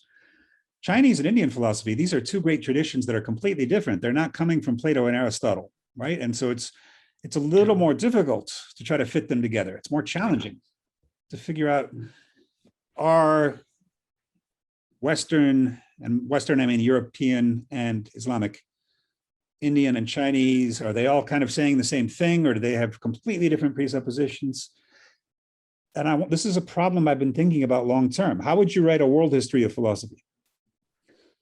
I don't think it's hard to add Islamic philosophy to the history of European philosophy. It's part of it. But how do you bring all these other traditions together? Is it as easy as some people think, or as hard as some people think? And I don't have any answers to it yet, but I expect at the end of the semester to have more developed opinions about that. And Chinese civilization has fascinated me for a long time, because first of all, you're talking about 20% of the people in the world or something like that, right? And with a completely different sort of history, that most, we have to memorize some of the dynasties in American high schools, but nobody remembers them, right? So we don't learn that much about Chinese history here. So it's been a pleasure to try to learn more of it. And of course, my wife is Turkish, and the Turks are originally China's neighbors. Turks came from Mongolia. And so it's part of my trying to learn more about the Turkish side of my family now. All of these Turkish nephews and nieces and cousins that I have now through marriage. And there's a long Turkish, Chinese, Mongolian history that goes back thousands of years. It's fascinating. So all these things make me very interested in learning more about it. Hi, Graham.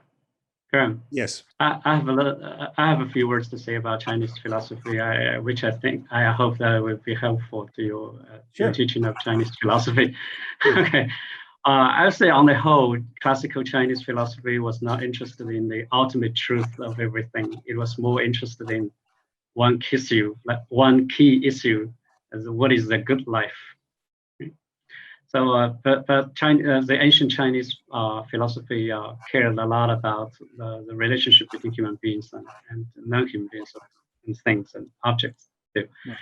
So when Taoism asked us to reduce ourselves to things around us, it was not actually proposing the idea of inherent equality between humans and non-humans, let alone the network of actors.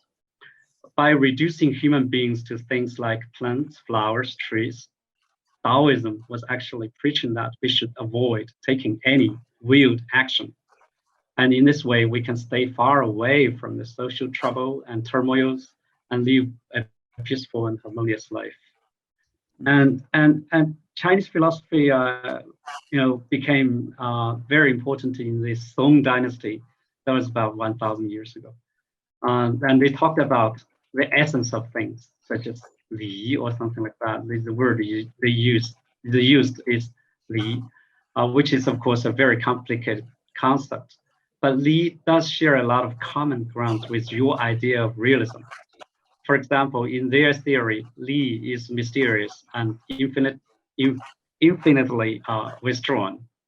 They also thought of Li as innumerable, with each one controlling one specific kind of things. But of course, in their formulation, every Li exists there even before the existence of the specific thing it controls. That is, when there was no tree, there had already been the Li of trees. Besides, these thoughts Li is permanent, just unlike your idea where you think that the essence, though the reality is always changing, right? But here, this thought, Li is permanent. It will never undergo any sort of change. Of course, later, the abstract idea of Li was narrowed down to the Confucian idea of Li and was taken advantage of to serve the interests of the Empire State. Once again, this pursuit of truth of things was turned to the pursuit of good life. So this is my shallow understanding of Chinese thing philosophy, some of which I find is convergent with your ideas and some others divergent. But anyway, I feel so much obliged to you. Your books have inspired me to reflect upon Chinese traditional thought in new ways. Anyway, thank you. Thank you. At the end of the semester, I'll probably have more developed opinions about these things. Yeah. I'm just getting started. Just for your reference. So we have a few questions from the audience, and I think we could afford to give them a bit more time, right? And I will just do this in order. The first one from Shiqi Li. You could pop up your screen if you like. She would like to know the similarity between OOO and posthumanism, because both of the philosophy are the anthropocentric. There is some overlap. I'm interested in posthumanism because if we stop looking at humans as something that has an essence and makes up half of all philosophy, and start looking at humans as something more continuous with the rest of the world, then the idea suggests itself of modifying what being human is. And of course, this has its scary side too. We want to maintain some continuity with what we have been as a species for a long time, but we're going to have a very hard time resisting brain chips and other things that make us more powerful and maybe stronger, give us the ability to fly. We can think of all kinds of utopian uses as well as dystopian uses for posthumanism. And so it's something that I am interested in. There's also the fact that we might not be able to survive if we remain human, right? That we might need to add certain technical features to the human body over the coming centuries as a way of surviving at all. And this is something Nick Bostrom writes a lot about. One of my favorite younger philosophers, Nick Bostrom, the Swedish philosopher at Oxford, who runs the Future of Humanity Institute, which asks all the questions about existential threats to the human species, like pandemics, global warming, nuclear war, asteroid collision, artificial intelligence going crazy, all these things that could wipe us out as a species. And what are the ways, what's the percentage risk of each of these? And what are the ways to possibly prevent each of these threats? And so I'm interested in those kinds of problems. I haven't weighed in public on a lot of them because I want to make sure I've done my homework on these things. And there are people out there who are experts who have done a lot of writing that I haven't fully assimilated, but I expect as I get older, I will be drafted into more public policy discussions and public philosophy discussions, let's say. And usually when that happens is when you start developing your ideas more. When you're new to a subject, you're just interested in reading a lot and digesting it. But then at a certain point, people expect you to take a stand on issues. Look at Zizek. Zizek is expected to have a comment on everything that happens in the news. And it's only because he became a public figure over time and came under that kind of pressure to say something about it. If you go back to the early Zizek, you're going to see him writing mostly about Lacan and Hegel, not weighing in on all the news events of the day. So Latour, the same thing. Latour became a kind of public philosopher in the last 10 years. When I knew him, he wasn't writing newspaper articles that often or appearing on television, but over time that happens to people. Right. I want to take just one more question, but leave out another one that's more difficult. There's a question that asks you how you use the two terms thing and object. Are they interchangeable? It is a question by Pauline. I assume that's her first name, but you could show up your screen if you like.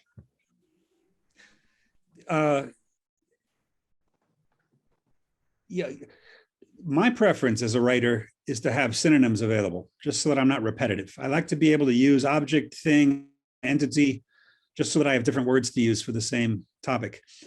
The person who's most famous for distinguishing sharply between object and thing is Heidegger, of course. Object is a very negative word for him and thing is a very positive word. And he's free to do that, of course. I just don't feel the need to follow his terminology. I use object simply because I think I'm continuing what the Austrian philosophers, meaning Brentano school, Husserl, Meinong, Twardowski, this group of philosophers who use the word object, and analytic philosophy after them, have all used the word object. And so I'm just trying to express my continuity with them. That's the reason I use the word withdrawal also, simply to express my debt to Heidegger. Lately, I've started shifting from the word withdrawal to the word withholding, because withdrawal wrongly suggests that first the thing is present in front of us, and then for some reason it withdraws. Withholding expresses more what I mean, which is that the thing is there, but it just doesn't give all of itself. And I suppose with object and thing, I just like being able to use both of those and not restricting myself to one or the other. And I don't really have a use in my own work for the kind of distinction Heidegger makes between object and thing. I talk about sensual objects and real objects. That does similar work for me. Sensual object is the objectified real object. So it's just different terminology. And you find that throughout the history of philosophy, that words are used differently by different philosophers. And I think if people start reading one of my books, it won't take too long for them to get used to my terminology. Okay, one last question from Liu Qi-wen, but I will just ask part of that. How would you talk about communism as an object? That's the question of how you think of, conceptual how you define an objects object? Yeah, an object is something that's a unity that is more than its parts and less than its effects and interpretations. So for communism to be a real object, it has to be something more than all the theories that influenced it, which I'd say it is, but it also has to have something to it that no one has quite figured out yet. That has to be, you can't just add up all the interpretations of communism and all the versions of communism and say that that exhausts it. There has to be some deeper underlying idea behind it. For example, realism in philosophy. Whoop, I didn't fall, my computer fell backwards. Realism, right? Realism has been around, that term, for a long time in philosophy, and usually it means there's a real world outside the mind. And for me, that's not enough, because it's not just outside of mind. Realism also means that objects are outside of other objects and can't touch each other directly. And so for me, it's important for realism that all relations be on the same footing, because if an object-object relation requires the realism of those objects being outside each other, and the human-object relation requires the realism of those objects being outside each other, then my realism has an essential trait that doesn't really belong to any past realisms, which is the equality of all relations. All relations have this on the same footing. And so I was thinking about that problem earlier today, that in a way I've redefined realism. So in what sense is it the same realism as before? Well, because I see it as the heir to those previous conceptions of realism. It's a more specific concept of realism. I don't think you boil an idea down to just its 4 or 5 exact features. Lots of people have tried to defend realism, and they've probably given 5 or 6 criteria for it. But that doesn't mean they're giving the right criteria for it, because we all have some subverbal sense of what realism is. And it turns out that some of those traditional criteria are wrong. And this happens even in biology, right? You might define a certain kind of animal as having the following traits, and then it turns out one of those traits isn't true. Oh, it's actually not a mammal. It just looked like a mammal. So we're taking that trait off the list, but it's still the same animal that we thought it was. We were just wrong about it being a mammal. This is what Kripke writes about in Naming a Necessity, that naming is above all a pointing at a thing. It's not pointing to specific properties, because the properties that we know of a thing can change, but the thing is still the same thing. And so I'm still pointing to the same realism that other people are pointing to. I'm just giving different criteria for it, different features of it. And I think the most important one of all is the one that never gets mentioned, which is that all relations are of the same kind. The human world relation is not special compared to the object-object relation. So Right. Is that the gap? Is that the gap between the real object and sensual features you're talking about? the real object and sensual object? Yeah, you're talking about real objects and sensual features. That's right. Yeah, right. Yeah. Except You were talking about.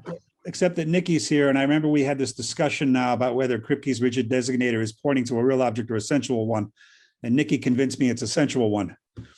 Because I also have this difference between objects and their qualities. It's not just the difference between real and sensual. That Husserl discovered this, right? Because Husserl says there's an apple in front of me, but it's not equal to the exact qualities of the apple I'm seeing now. Right. It's something more. And so that's actually how I would interpret the language. It's not really so much pointing at the real thing as pointing at the object as opposed to the qualities. That's my current thinking on it. And hat tip to Niki on that. I was unsure about that question for a long time. Okay. Yeah. Right. Thank you, Dr. Harman, for a very nice and sincere conversation with us. So Micah will go first, right? Yep, Okay. sure. If that works. Let me introduce Micah and pardon my pronunciation.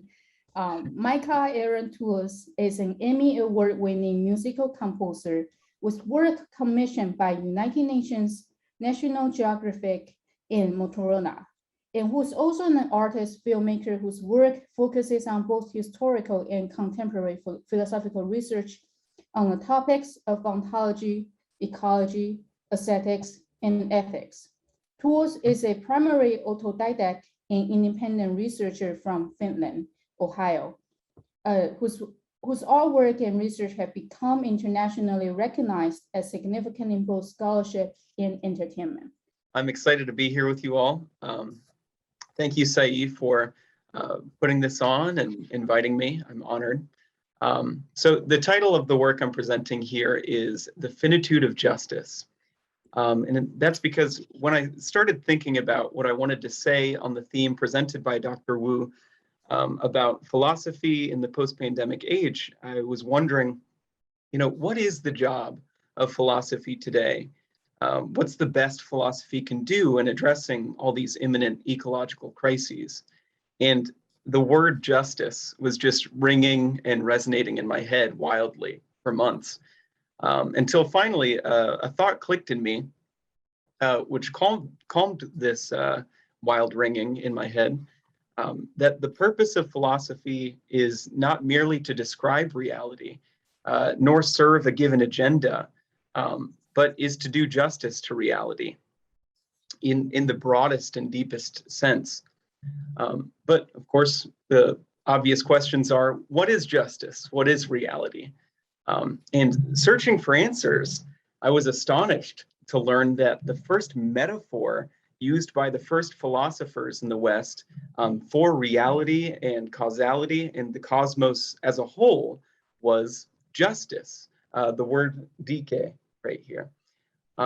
So I wanted to look into this primordial meaning of justice from the beginning of philosophy to the present day, up to object-oriented ontology. I want to kind of translate what that original meaning might mean for O, which claims to, finally do justice to things themselves. So hopefully this can do a small part in clearing up the present task of philosophy. So the original meaning of dike, the Greek word for justice, has a literal meaning, which is to dig a rift into the earth, usually to make a water course or prevent flooding.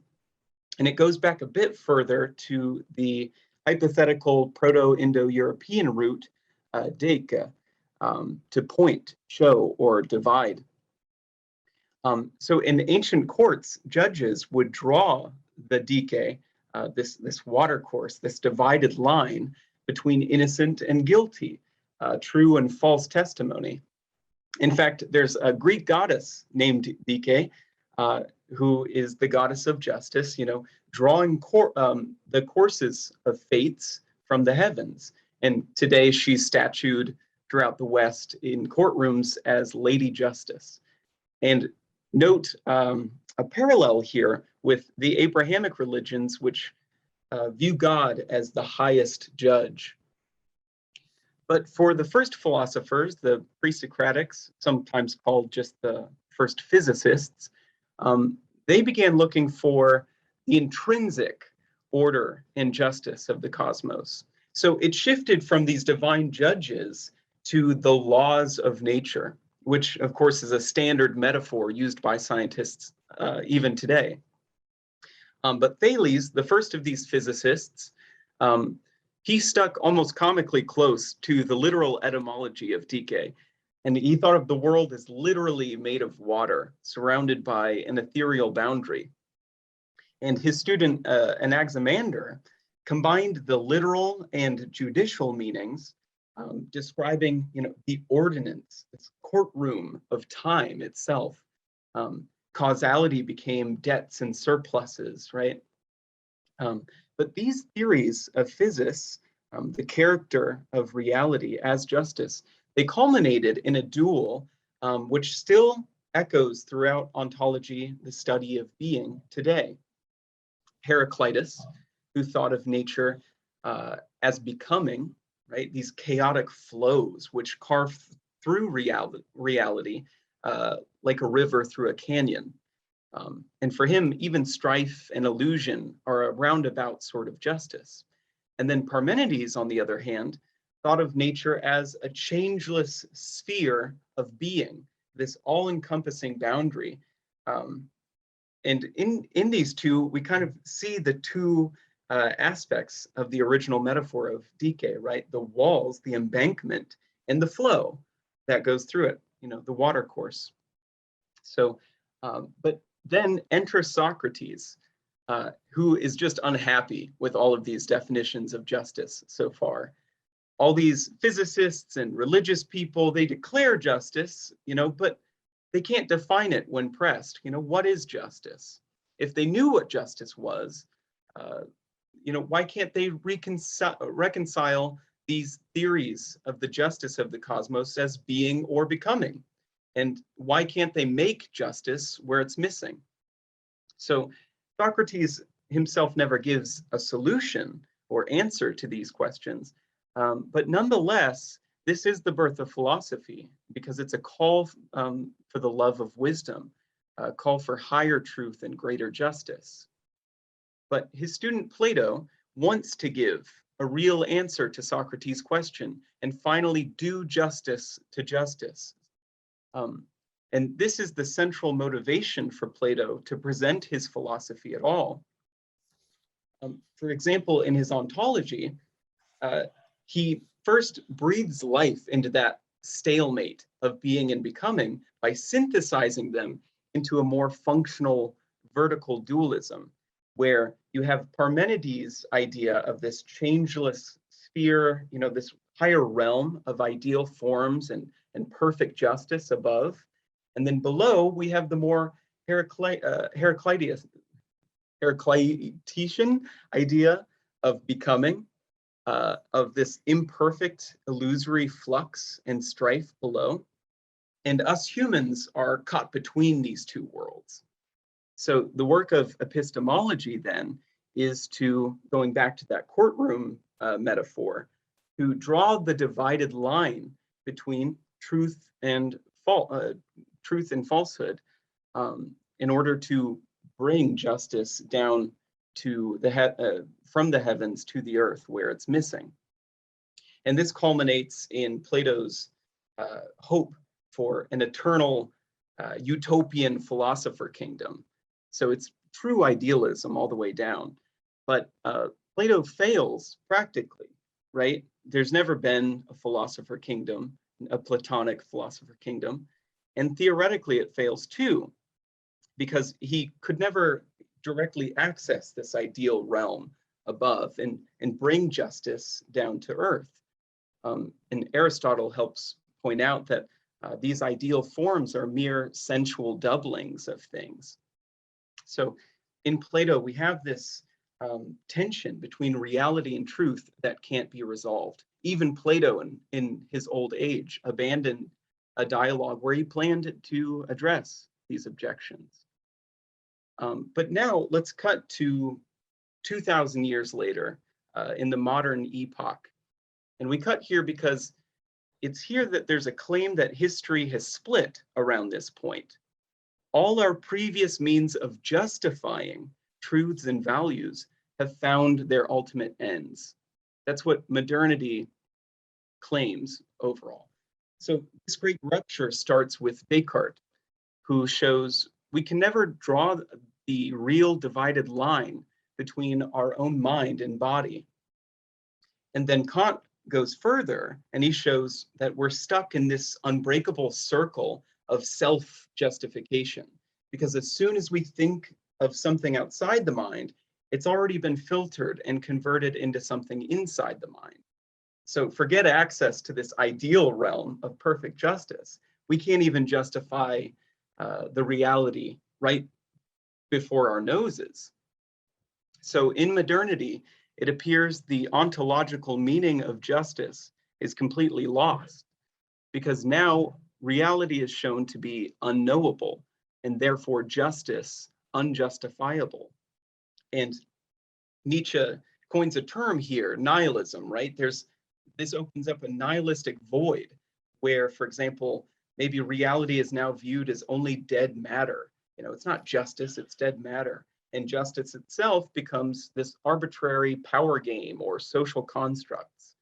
And there are some in modernity who embrace this critical revelation in modernity, that the point of philosophy now is to dissolve myths of truth and justice and kind of just spread this anti-gospel, right? This bad news.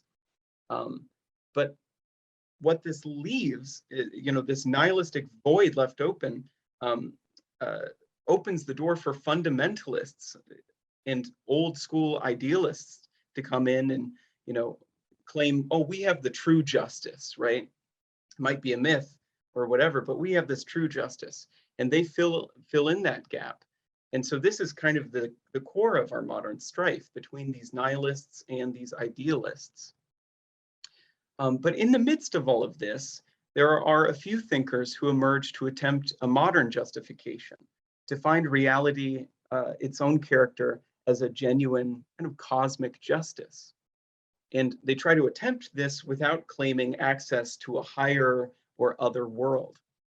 And this is Heidegger and Nietzsche. Heidegger claimed that the primordial meaning of justice was not only the centerpiece to his own philosophy, or Nietzsche's, he claimed that of Nietzsche's, but to philosophy as a whole. Heidegger said, "Knowledge of decay, of the articulating laws of the being of beings, is philosophy." So even though Nietzsche first appears as a fierce nihilist himself, famously claiming, the death of God and reality is just will to power, all values are a matter of perspective. But Nietzsche is against both nihilism and idealism. He wants to move beyond both. First, because he wants real justice, which the nihilists can't provide. And he wants justice to be in and for this world, which the idealists can't provide. And so he offers a new attempt at doing justice to reality in spite of this unknowing and nihilism, through namely self-justification. Nietzsche believes we can create justice in this world by stamping the chaos of becoming with the order of our own being. And Heidegger comes along a bit after, and he thinks Nietzsche's effort is on the right track. But he finds in Nietzsche's attempt that it ultimately collapses back into the modernist vortex of self-justification. And Heidegger claims we can't solipsistically bootstrap our way into justice without first finding some real justice in being itself. So Heidegger reaches back beyond modernity and even beyond Plato, back to the original pre-Socratic project of first finding the intrinsic justice of reality outside of the bounds of our finitude. To do this, he reinterprets the meaning of decay as an essential separation beyond our circle of access to it. Namely, the separation between being as a whole and particular beings. Like with Nietzsche, who tries to collapse being down to a particular being, like myself or the will to power. And Heidegger warns that reducing being to particular presences of it doesn't do justice to reality. It can't, because being is the truer primordial boundary and source of all these particulars. Beneath all these particular presences we have of being. So he also says, when we fail to respect this essential separation between being and beings, we are vulnerable to a nihilistic collapse.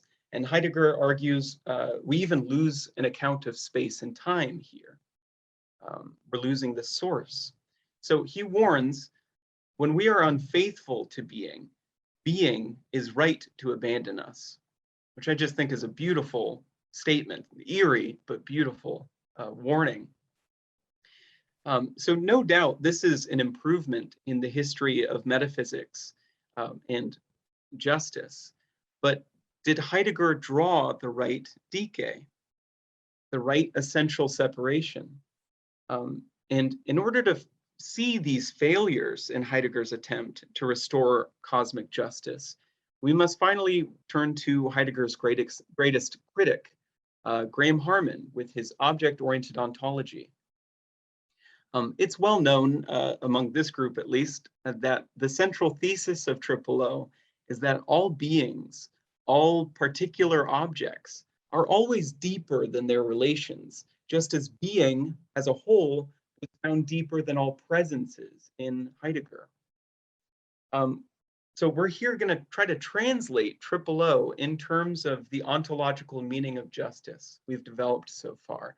This essential separation outside of our own justification in relation to things. And I think the best way to start with this is to look at, what does O see as an injustice to things themselves? And here we get Harman's critique of undermining, overmining, and duomining.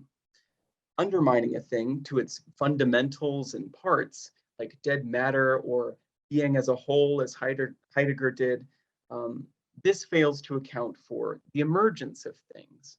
And overmining a thing to its surfaces or effects on others, like ideals in Plato or perceptions, social constructs, this fails to account for change. And duomining is doing both of these at once, both of these injustices.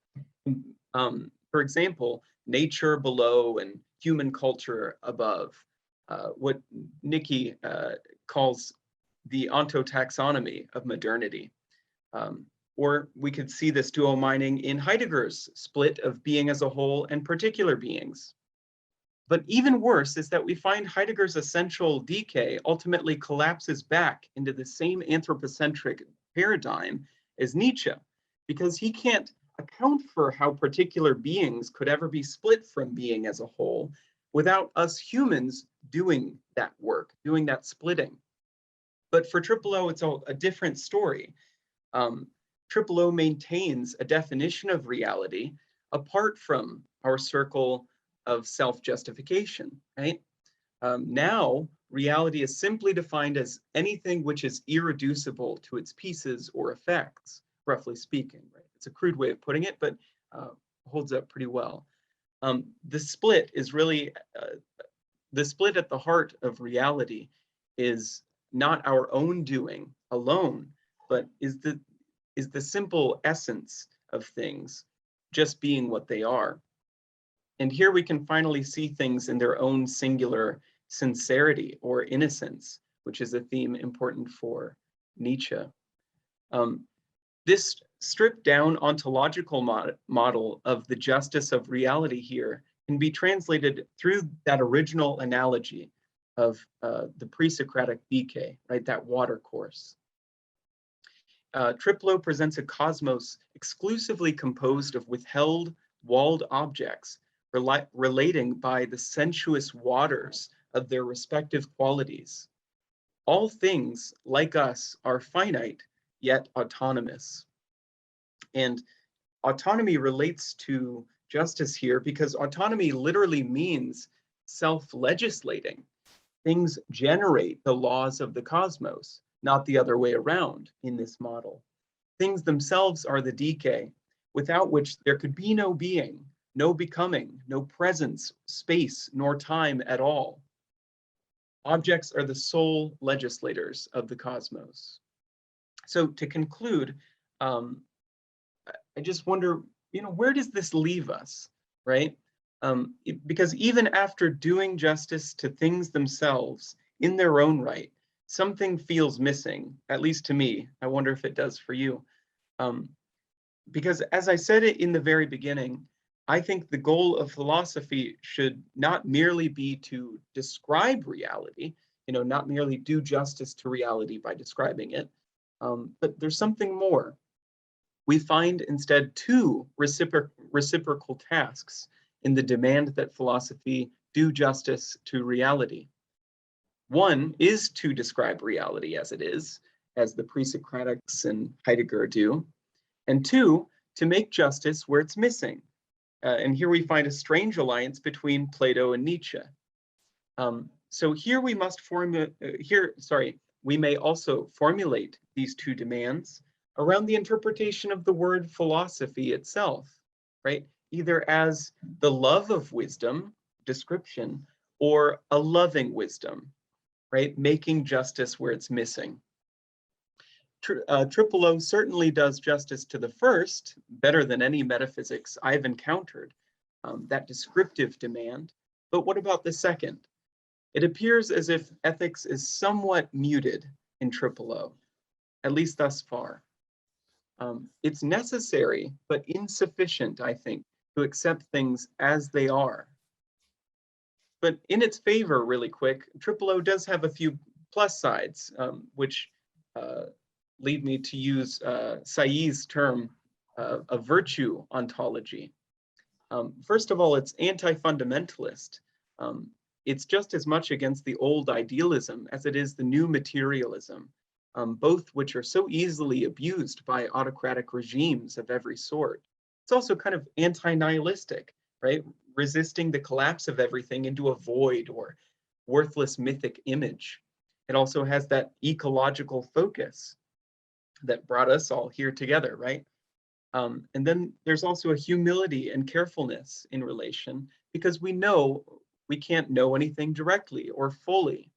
So Triple O does lay a kind of ethical foundation, but can't we go further?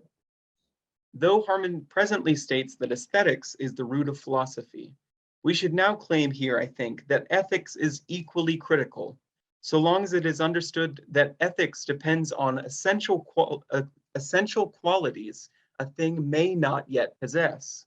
In other words, our metaphysics is not yet fully capable of the full scope of ethics until it can account for the fact that things don't always already have the qualities that are essential to them.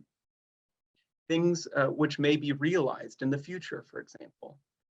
So although we may laugh off the idea of literally installing an immortal philosopher kingdom like Plato did, or tried to, I should say, perhaps it's time we reassess our own ambitions and discern a guiding grandeur and imperative from this foundation. A fresh interpretation maybe of perfection even within these strict constraints of universal finitude. In my view, this makes friendship an especially interesting case study.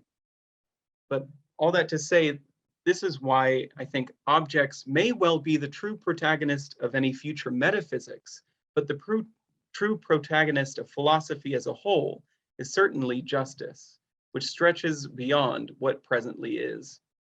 So that is my presentation. So thank you all for having me. I really appreciate it. Well, thank you so much. Thank you so much, Micah. We will have three presentations in a row. Pardon my raspiness too. And then we will move on to our discussion. Our next presenter is Niki Young. He lectures philosophy at the University of Malta Junior College. His areas of interest include 20th and 21st century continental philosophy, phenomenology, aesthetics, deconstruction, as well as the various forms of new realism and materialism currently being developed by a number of contemporary thinkers. He has contributed to a number of publications related to philosophy, ecology, and contemporary art. Young's current research focuses on the points of intersection between realism and deconstruction.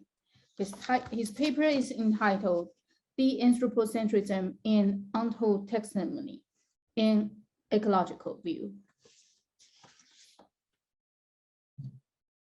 Oh, sorry, forgot to unmute myself there.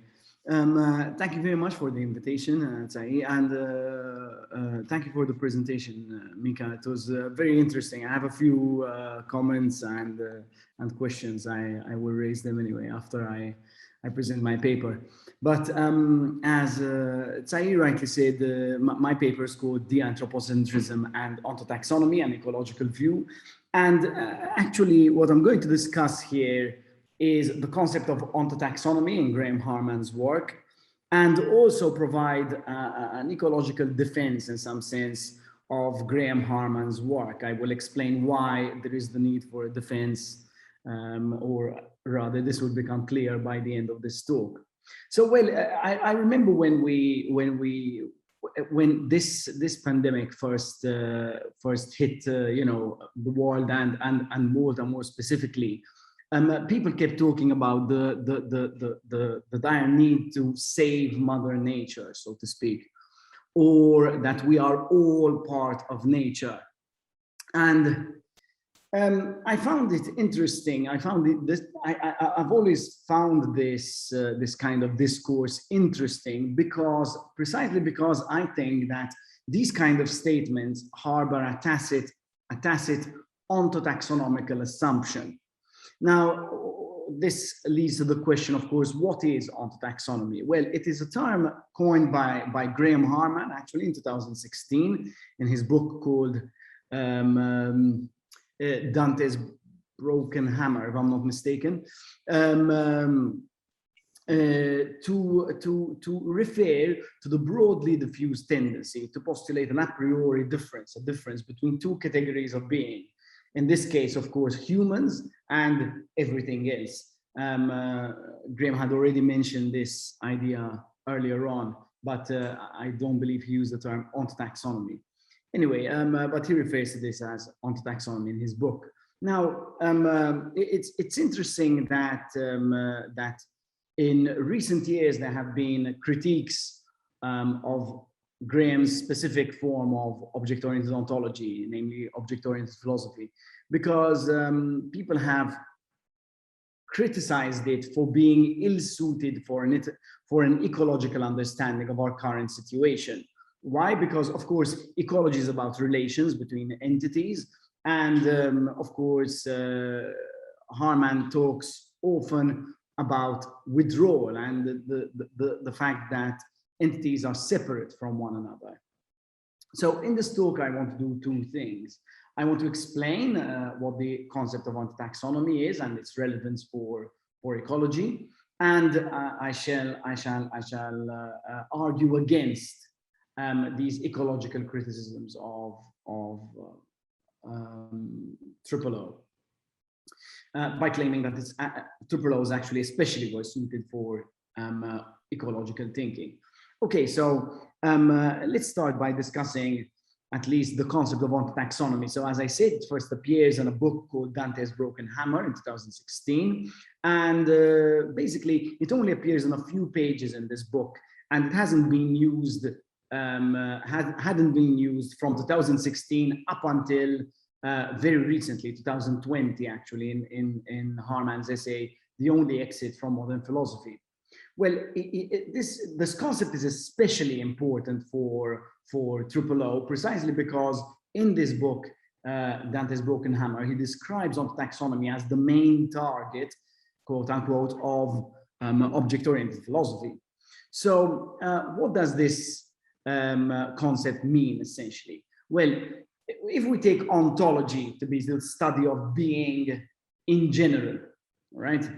And if we take taxonomy to mean the discipline concerned with classification and demarcation, then of course the term combines both.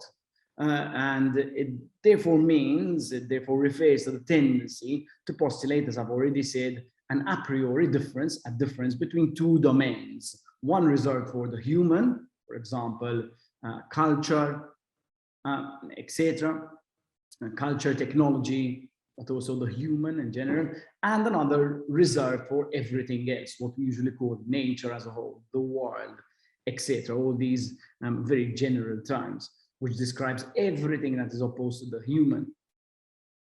Now, ontotaxonomy takes two forms, basically. If we look at the history of philosophy, there is what I call gap ontotaxonomy, which postulates an a priori split, a separation, right, a fissure, separating humans and everything else. Of course, this is most prominent in philosophers such as Kant, who famously postulates a difference between two realms, the noumenon and the phenomenon. And of course, Descartes, who says that there are minds and bodies. And of course, animals, for example, gets relegated to the realm of the body in Descartes. Not only that, but much worse, he actually says they are simply material things, as opposed to the humans, who also have a mind. Now, that's the first part of ontotaxonomy, and it postulates a gap between humans and everything else. But there is also a more modern, a more contemporary form of ontotaxonomy, which is a correlationist ontotaxonomy. And what it does is that it assumes an a priori correlation, a bond between humans and everything else. The term, obviously, correlationism comes from Meillassoux' famous 2006 book in French, 2018 and 8 in English, which refers to the idea that there is always a primary bond or correlation between man and world. Of course, in spite of the differences, and of course, correlationism refers to mainly post-Husserlian philosophy, we can say phenomenology, etc. Now, in spite of differences between these two forms of taxonomy, they are both ontotaxonomical because they assume that there is a difference between humans and everything else. Of course, the correlationist will simply say that the two domains are not as separate as one might assume, but nonetheless, they are two separate domains. They are two domains, nonetheless, two distinctive domains. Now, Harman rejects ontotaxonomy, and there are 4 reasons for this. One, because it favors humans over everything else. So it avoids the question of what a singular entity is outside of its relation to the human. Second, it disallows philosophy from being able to speak about relations between objects. Third, it is of course anthropocentric because it favors the human side of the split or correlation. And finally, and most importantly, if ecology entails the study of relations between entities, then ontotaxonomy's decision to combine all beings into an indifferent ontological category, nature as a whole, the world, would be anti-ecological because, of course, it discounts the possibility of considering how individual emergent entities impact or affect others. Now, Harman provides 3 solutions to ontotaxonomy. I shall briefly discuss them here in relation to ecology. I will not go into too much detail because I've discussed this elsewhere in print, and it wouldn't suit the limitations of my time frame. So I'm just going to discuss them in brief. Basically, the 3 solutions to taxonomy in Harman's work are the following. First, the idea of ontological democracy, the idea that reality is composed of singular existence. Of course, this is the anthropocentric to the extent that it sees humans no less of an object than any other entity. Of course, all objects for Harman are equally objects, even though not all are equally real, or even not all are equally equal, so to speak. The second part beyond ontotaxonomy entails what I call ontological accretionism. There is not a single layer called the world as a whole, rather there are individuals, and each individual is both one thing but many. So for example, I am one entity, but I am also a composite of many sub-entities, of which I am composed, cells, muscles, etc., etc., etc. Now, the third part beyond ontotaxonomy is non-reciprocal entanglement. And this is important in that it refers to the idea that things do impact each other in triple O, but rather the important thing to bear in mind is that they are not holistically intertwined. So we can already see that this term ontotaxonomy is very interesting to ecological thinking, especially in our very interesting times. But despite this, many critics of triple O have accused Harman's thought of being anti-ecological, because it emphasizes on the withdrawal of objects, the withdrawal of entities, the separatedness, so to speak, of entities beyond their relations. Well, so we can take some examples of these critiques. For example, Matthew Calarco in his essay, The Three Ethologies, he says that ethology aims to study the social life of humans and non-humans. He says this is, of course, a realist endeavor, but nonetheless, he says we should not confuse realism with the concept of withdrawn substances existing in isolation from one another. So here, clearly, the tacit reference is to Harman's philosophy. Of course, also Peter Gratton in his 2014 book on speculative realism, called Speculative Realism: Problems and Prospects, he says, well, the Anthropocene, right, the current age, the age we are living in, clearly attests to the impacts of humans on nature. So why, if you know, we live in an age where humans are directly impacting nature as a whole, why should we emphasize on objects at such a time? Shouldn't we emphasize more on the human and its impact in terms of ecology? Of course, here I disagree with Gratton for two main reasons. Well, the main reason is that he assumes that triple O emphasizes objects at the expense of subjects. But of course, by assuming that triple O favors objects over subjects, he is making tacitly the ontotaxonomic assumption that the subject is the opposite of the object and vice versa. Now, also, I agree, of course, with Gratton that our age is one in which humans have a drastic effect on the environment to the point that we can say that the climate is really human-made. But at the same time, I think that this confuses the cause with the fact. Of course, it is true that humans are the cause of the Anthropocene, but it doesn't follow, of course, that the fact of the Anthropocene's existence depends on humans.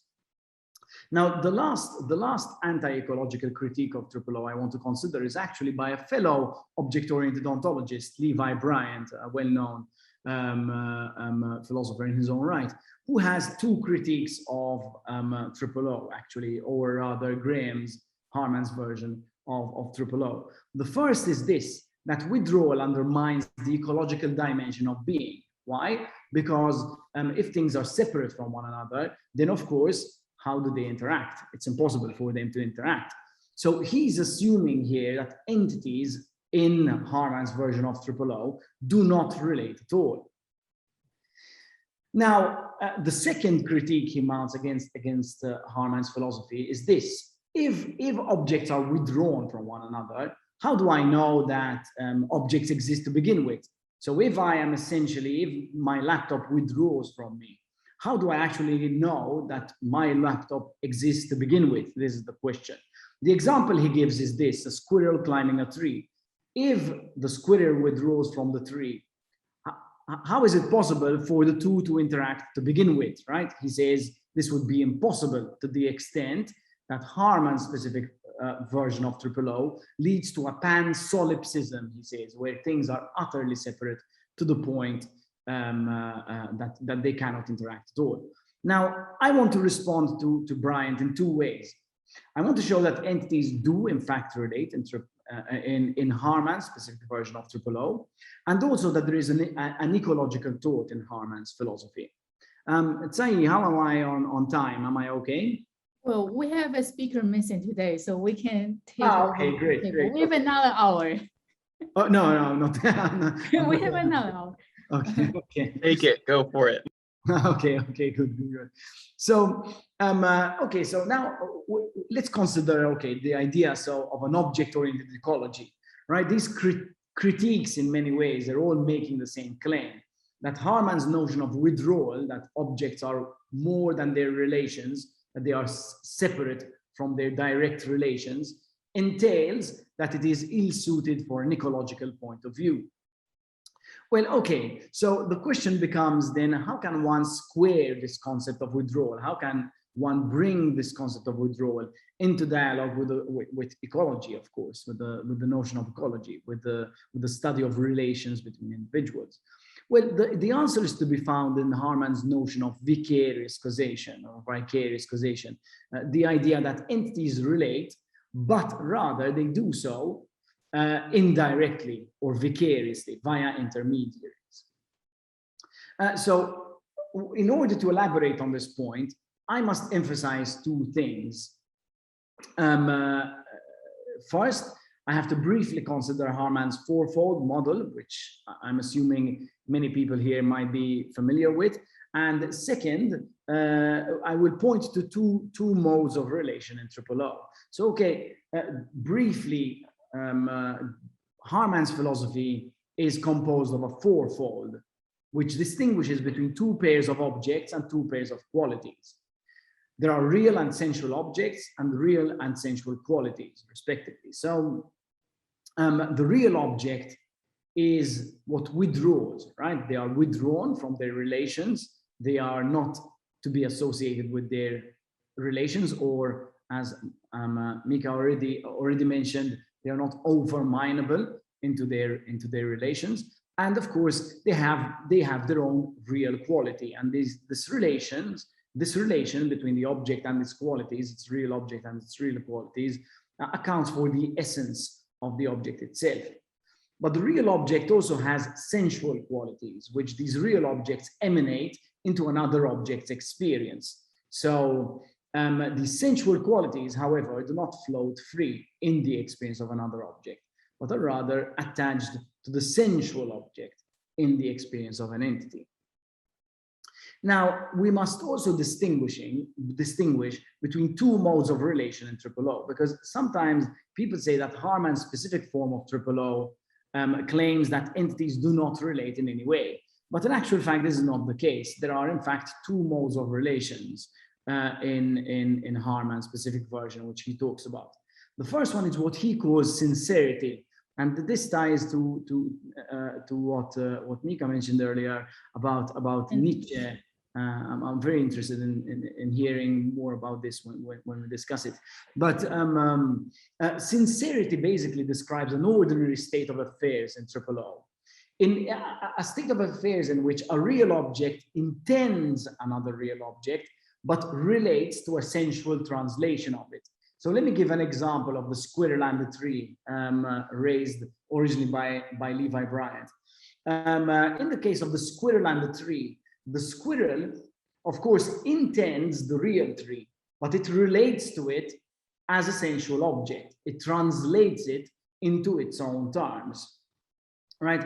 And so it is important to know that the sensual and the real are not as detached as Bryant assumes, for they are in fact connected in two ways.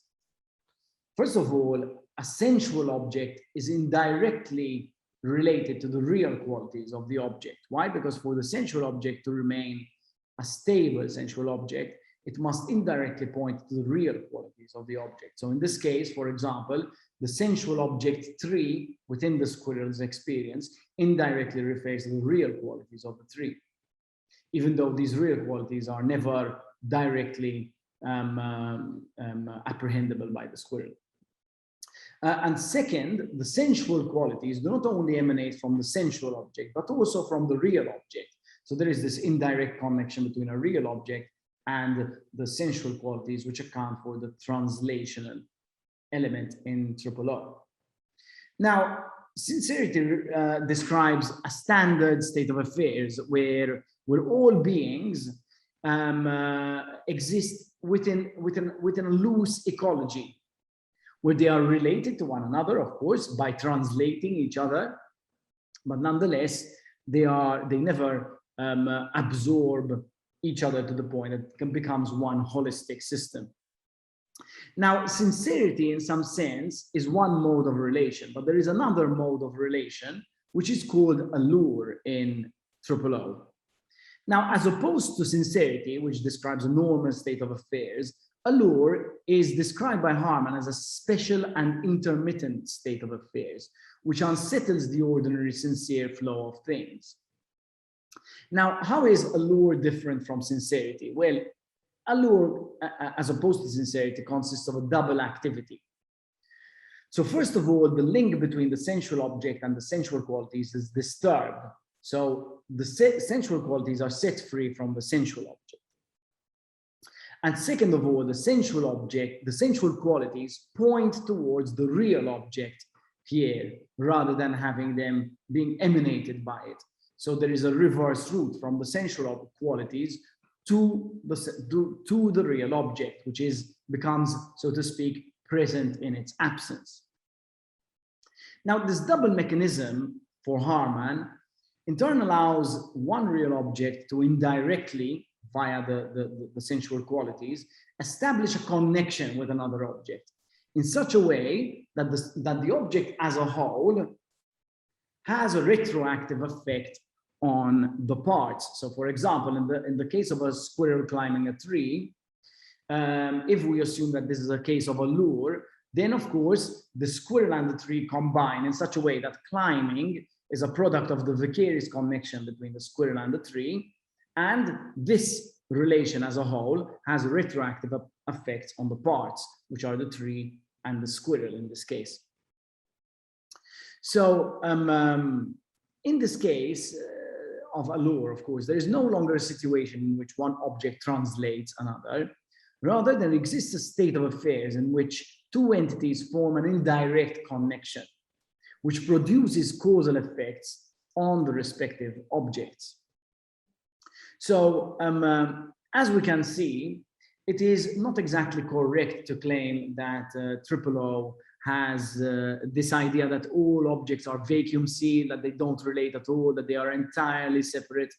Well, this is partially true in the sense that they do not relate directly. But of course, it is also false in the sense that, as I've just outlined, there are two modes of relation.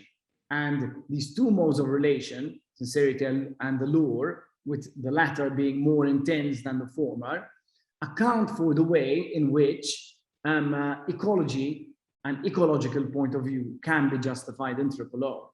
So to conclude this talk, I can say that there are three main consequences of object-oriented philosophy for anthropocentrism, right? The Anthropocene and ecology more generally. First, we can say that Harman's position is thoroughly de-anthropocentric because it places all individual entities on equal footing. It grants them equal ontological dignity. And of course, it recognizes the role that each and every one of them specifically plays within reality, because reality isn't just one thing as a whole, right? Individual entities play different roles within a given system. And this is only possible because they are not easily absorbed into their relations, I claim. Second, Harman's philosophy implies replacing the notion of the Anthropocene with the notion of the symbiocene, right? A symbiotic model in which there no longer exists the ontotaxonomical assumption of a separation or correlation between humans and the rest of nature, but rather recognizes, as I've already said, the role of individual entities. And the third is basically a critique of the critics such as Gratton and Bryant, well, that Harman's philosophy in actual fact entails a powerful ecological approach in which the objects populating our environment do in fact establish loose connections with one another, but without dismissing their reality by reducing their being to the relations they sustain. Thank you very much. I hope this talk has been clear enough. I've had a bit too much coffee given the time here in Malta, so I might have proceeded a bit too quickly, but of course we can discuss these ideas in more detail soon. So thanks. Thank you. Well, your presentation is really clear, and I really appreciate how you respond to scholars' critiques of O, and you give point-to-point responses. This is really, really clear. Okay, so the next one will be my presentation. I guess Micah could introduce me to the audience. Yeah, absolutely. One moment here. Yeah, I'm very pleased to introduce Dr. Tsai-yi Wu. She is a lecturer of the Research Center of Comparative Literature and World Literature at Shanghai Normal University. Her areas of interest include contemporary philosophy, especially Graham Harman's object-oriented ontology, and modernist literature. Currently, she is most interested in studying how scholarship might respond to the post-pandemic conditions. Her wonderful paper is titled A Pandemic of the Unvaccinated, on the Rhetoric of Scientific Certainty. Take it away. Okay, so Bruno Latour begins his masterpiece, We Have Never Been Modern, with an observation that modernity sees its proliferation of hybrids, of man-made things that nevertheless have material and ecological impacts. If we think about global warming, of radioactive pollution, of the usage of plastic and styrofoam. Accompanying hybridization, Latour, however, accounts for the simultaneous birth of modern empirical science and representational politics, and how the founding figures of the two separate science and politics into two entirely distinctive domains that belong to nature and culture respectively, on a level of ideology, or what Latour calls purification. Boyle, who invents laboratory, convinces us to see only objective facts, insofar as we don't take into account that such objectivity is produced out of the artifice of intricate equipment and laboratory protocol, which impose strict artificial controls on material things. Hobbes, on the other hand, insists that his republic is never anything but an actor designated by the social contract, a social contract that never appeals to transcendence, neither to divine right of kings, nor to God himself. Hence, after science is seen as mere intermediary to uncover nature, while politics governs only the human world. Modernity is thus composed of a constitution that is itself contradictory. In reality, modern science and politics both translate between nature and culture and produce quasi-objects traversing between the two worlds. Whereas on the surface, we feel compelled to critically separate science and politics. Science must fulfill our standard of pure objectivity, free from any human interest, and such objectivity is what guarantees knowledge.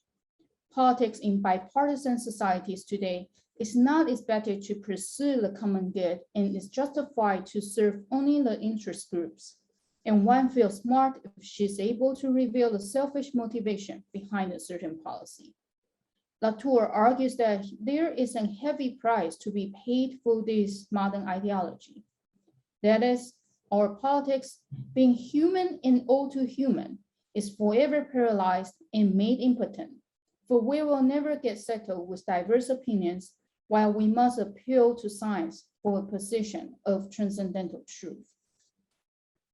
Perhaps with the tour de force of imagination, Latour illustrates the Western division between politics and science with Plato's allegory of the cave, which proclaims that the philosopher king, which has seen the transcendental truth but also manages to return to the cave, should rule ignorant mobs living down there.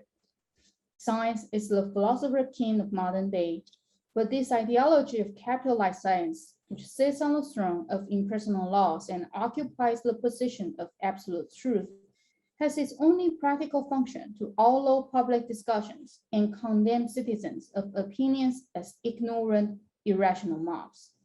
The privileged scientist could are endowed with the most fabulous political capacity ever invented.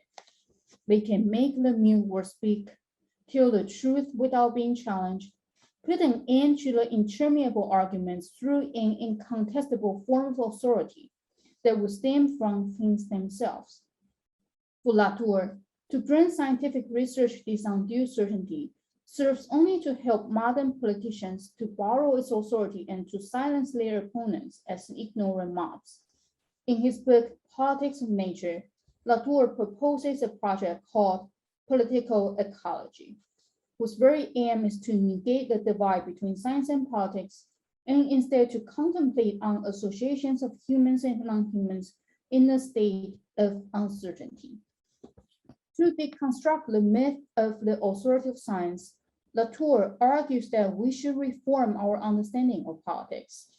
Plato's myth, quote, requires, first of all, that we humans descend into the cave, cut our countless ties with reality, lose all contact with our fellows, abandon the work of the sciences, and begin to become uncultivated, hate-filled, paralyzed, and gorged with fiction.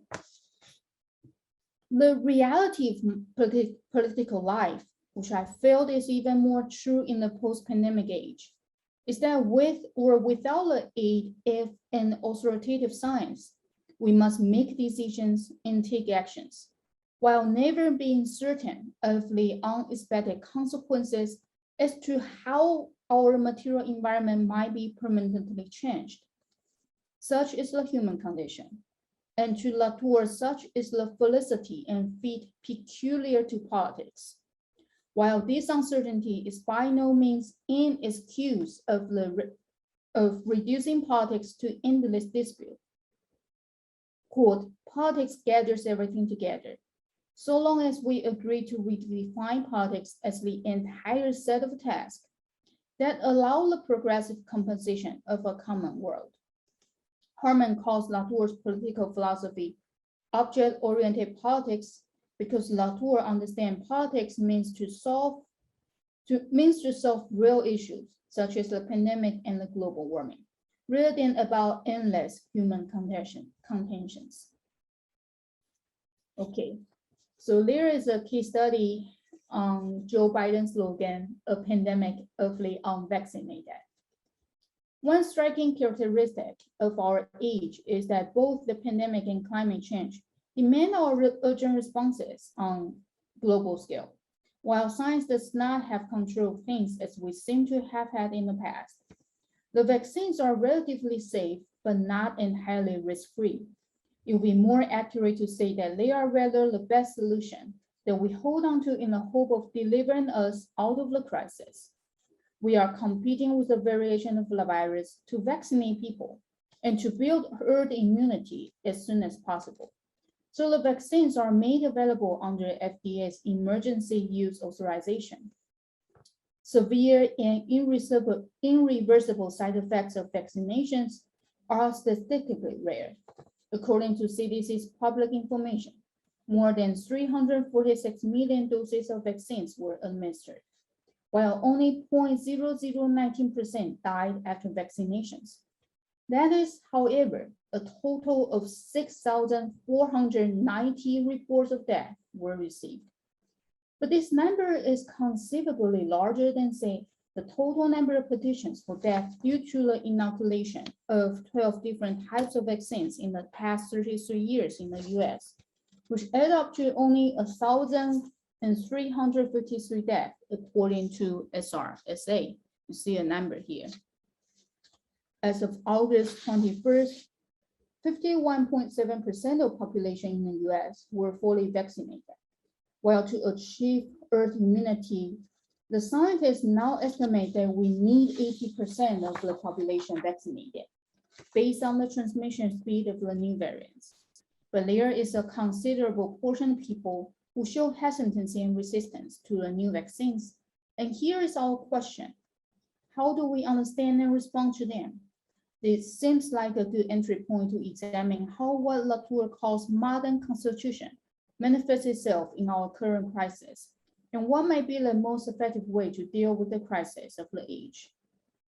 On the website of White House,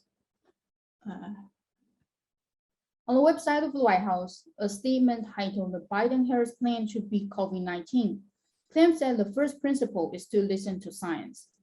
And Nature's subheading claims that this isn't about politics. It's about saving lives.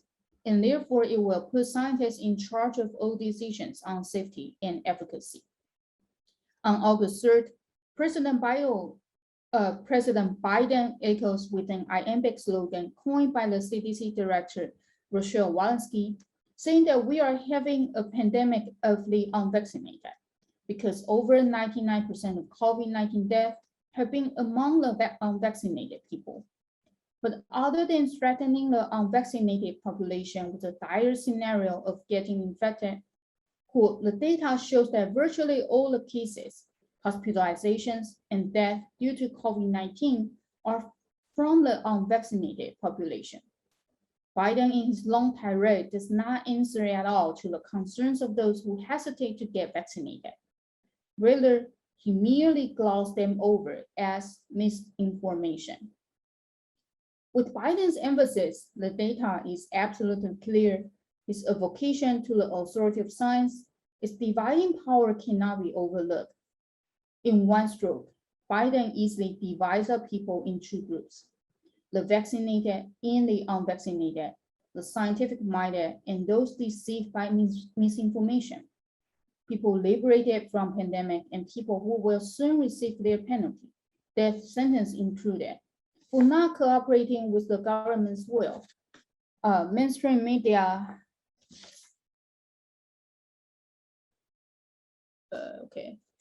Mainstream media resonates with the narrative of a pandemic of the unvaccinated by reporting how anti-vaccine critics died of coronavirus and were converted to science before death. A headline at the Washington Post reporting the death of Dick Farrell reads, "Conservative radio host and vaccine critics dies of COVID-19 complications." His friends and family say Dick Farrell urged others to get vaccinated before his death. Sorry. Okay. Kaiser Family Foundation gives a purely opinion-based interpretation of why people refuse to get vaccinated. But as I will go on to argue, this interpretation is merely the other side of the same coin to Biden's evocation to science. Although it is indeed often cited by reputable media and identifies that itself serves as a nonpartisan source of facts, analysis, and journalism, the policy analysis of KFF is done entirely by correlating people's receptivity of vaccination with their political inclination, while at the same time dissociating people's perception with the immediate reality, as if vaccination is a decision made entirely unrelated to one's health condition and allergy history. On the homepage of its website, KFF publishes a survey made between July 15 to 27, and as a conclusion depicts the profile of the unvaccinated. Who remains unvaccinated?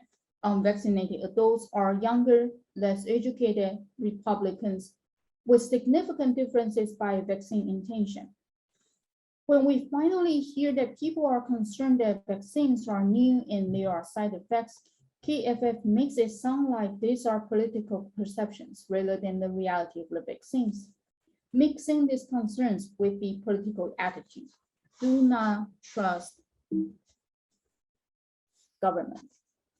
While there is no comparable detailed survey about the side effects people actually experience after receiving the vaccines.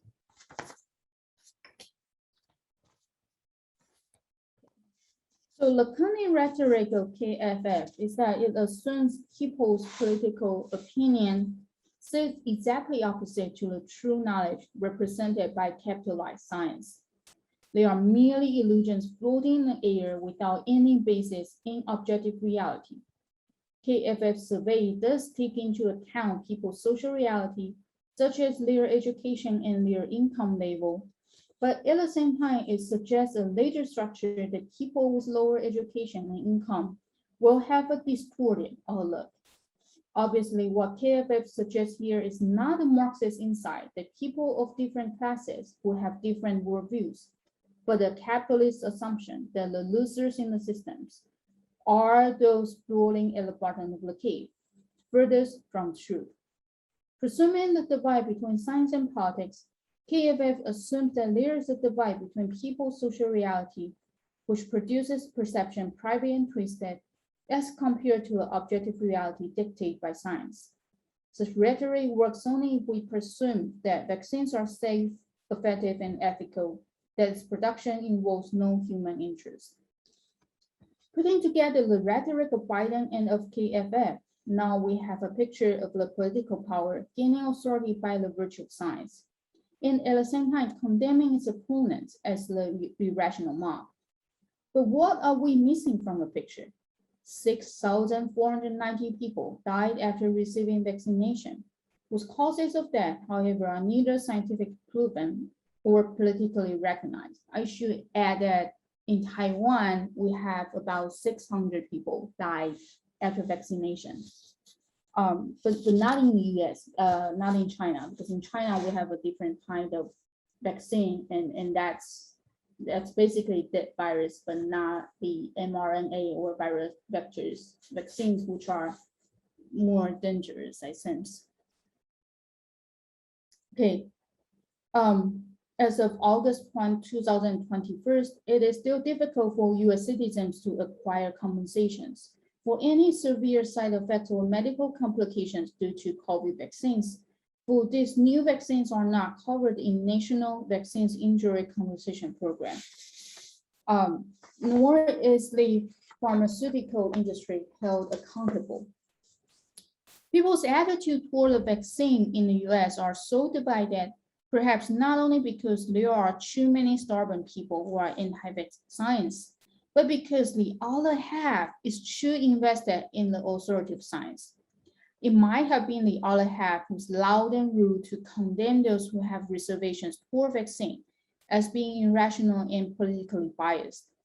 With 6,490 reports of death, we find rumor debunkers begin to play benefits of doubt by saying that there is no direct scientific proof that the vaccines cause death, that it is just an accident where elderly people or those with underlying conditions die after vaccination. And to me, it sounds offensive, a claim that anyone is able to make a submission to the database. Cases are not fact-checked, making them scientifically unreliable. We find here the most horrible side effect of believing in authoritative science. What science cannot, or worse, refuses to ascertain, its ontological status is diminished.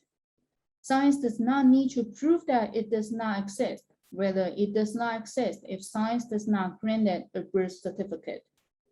But if the data is misleading, why then does not CDC publish the exact number of people who died of blood clots with low platelet after vaccinations, thus making clear the causal link?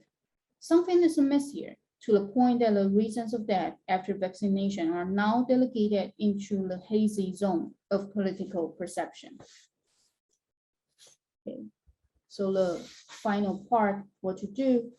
In the post-pandemic age, I find that Tewers' political philosophy is more than ever a propose, and I will make 3 suggestions based on his philosophy.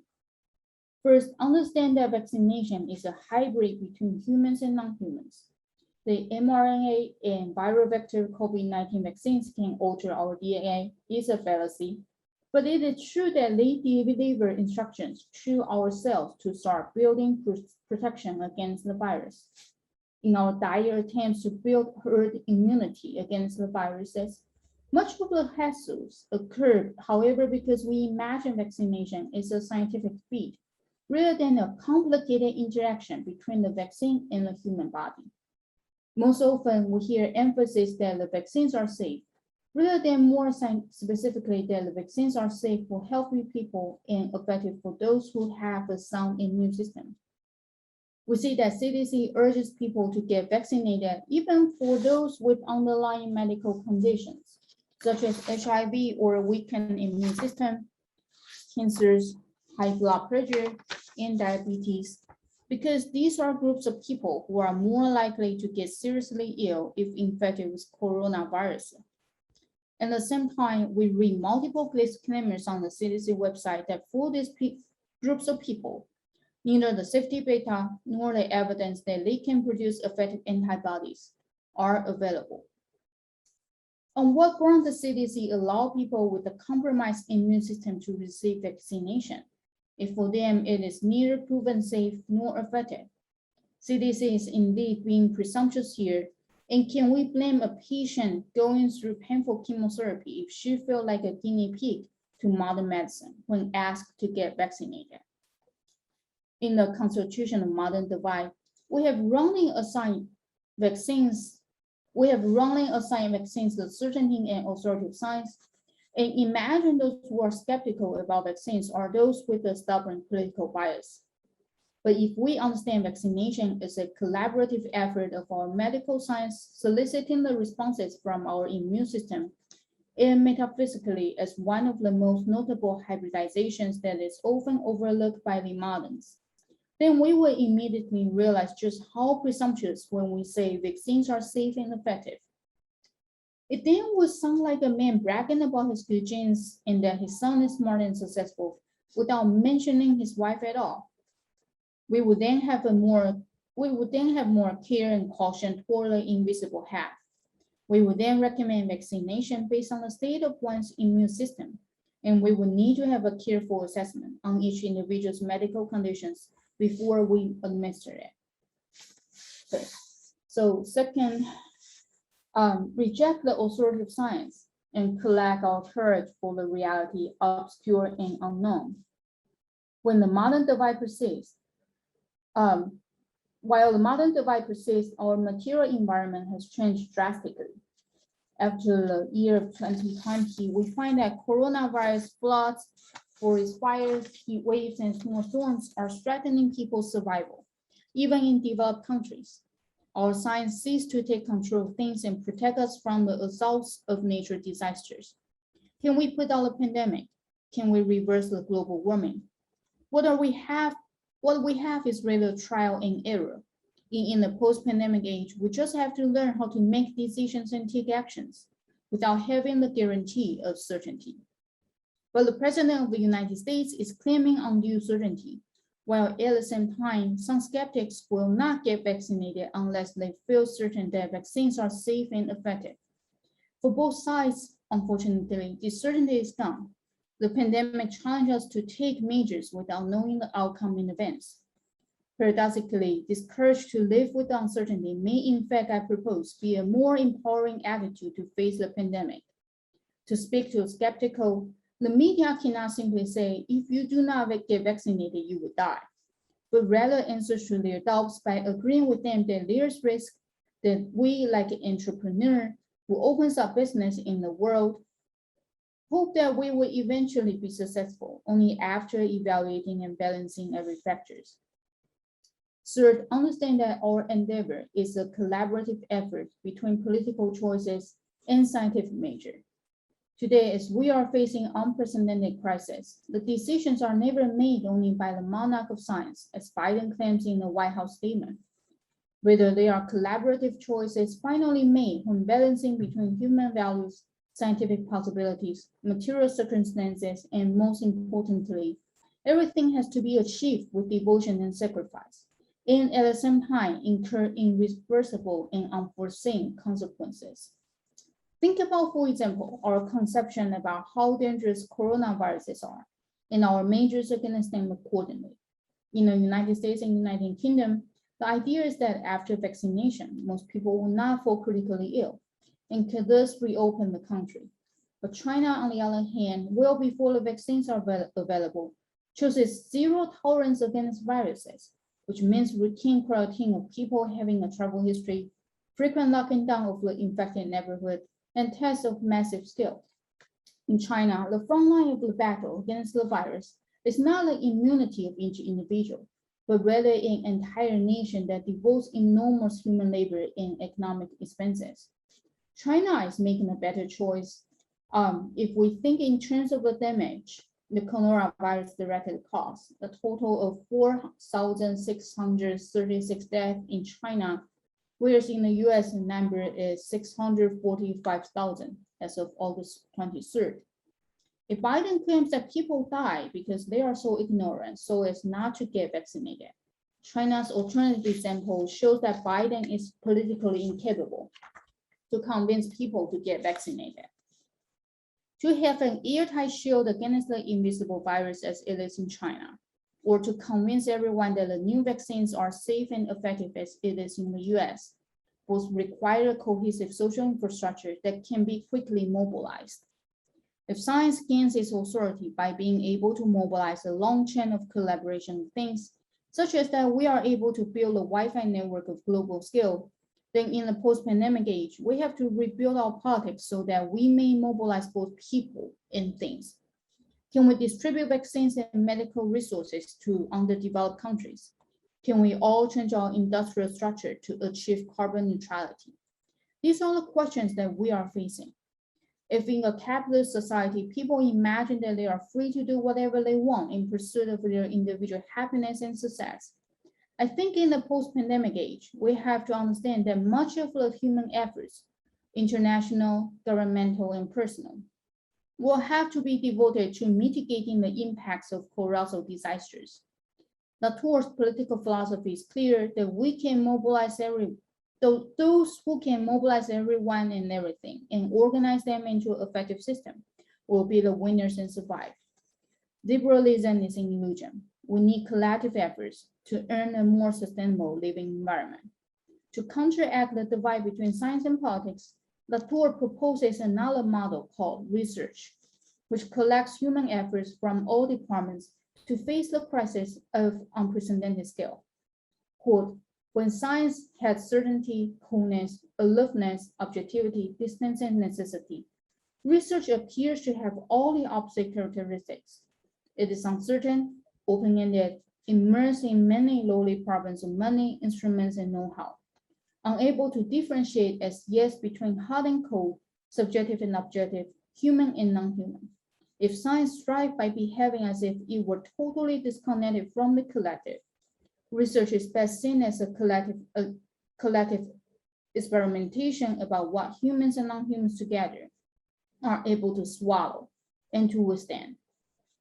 In the post-pandemic age, Latour's advice should be better understood.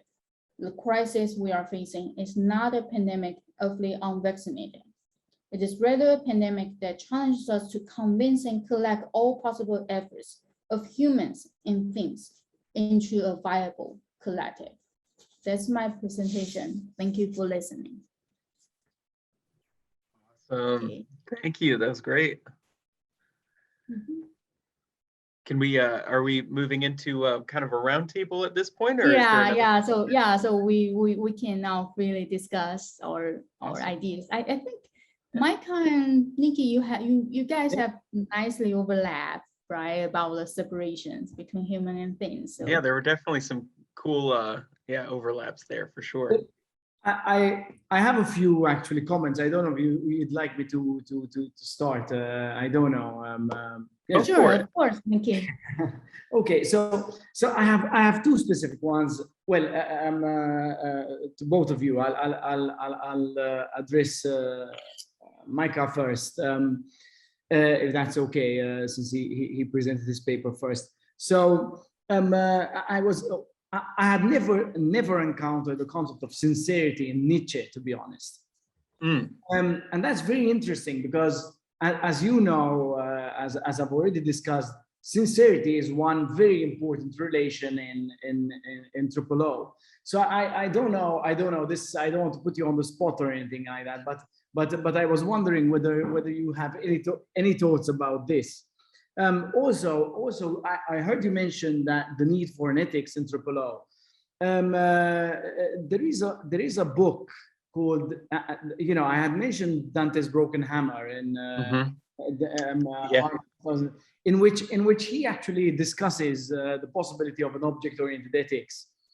And it's basically one in which you know, generally, we tend to understand ethics as modulating human behavior, you know, whereas there Graham develops this kind of idea, this approach to ethics, where there is an individuality to things, so that my encounter with an individual entity, for example, has its own ethical dimension. And Bond, yeah. Yeah, I believe he's influenced in this by I forgot the name of the Max Shaler, right? Yes, but also my goodness, I forgot the guy who wrote the book. Shame on me. The Imperative, you know, the Imperative. Alfonso Lingus. That's it. Right. Jeez. Thanks. Yeah. So I was wondering whether you have any thoughts about that, or whether you know what you've said could be elaborated through this idea. Sure. Tsai, I don't know if you want me to also put forward the comments I have. I think you like Micah should answer to your question first. Yeah. Okay. Yeah. Sure. All right. Yeah. Wow. That's a lot. That's great. So I love Dante's Broken Hammer. It's probably my favorite of Harman's works, actually. So I was careful to say I don't think O is unethical or non-ethical, but in fact, using Tsai-yi's term, that it is kind of a virtue ontology in a certain number of ways. And like I said, I love that book. What was my train of thought here? I think O kind of has a muted quality with regard to ethics. So for me, it's very targeted on just this one issue of what I find it's a problem that has to do with both O and Heidegger to an extent, with a certain kind of presentism that I find in them, where it's describing things, freezing things. It's not the difference ontologies of Simondon or Deleuze or whatever, where it's all about possibilities. It's quite the opposite. It's about what presently is and the qualities things presently have. They're unexpressed qualities, right? Yep. Which have been neglected for sure in recent philosophy. But I think there is something still important there with that dimension of possibility space, I guess is a way to put it, where things don't necessarily have all the qualities that are essential to them, like I need watery qualities, I need hydration, right? So I take a drink of water. And I think that has something to do with the structure of intentionality itself. So I think it could be something interesting, to expand O in the future. But that is to say, I mean, already I love what is in the ethics of O so far. Its stress on bonds and the order of loves, that an object has. I think that's all really important. So I don't mean to downplay that. But, so I hope that answers that. And maybe I'll come back to the innocence/sincerity thing. I feel like I'm going on, unless you want me to tackle that right now. I don't know how Tsai feels. I'm okay. I feel like because your papers have good overlap, so maybe you two can finish discussion and then go to me, and then Sure. And then we can go over as much as we want. The next session begins at 1 p.m. here, but I don't care. I mean, it's as far as Niki is not exhausted. I mean, we can do whatever we want now.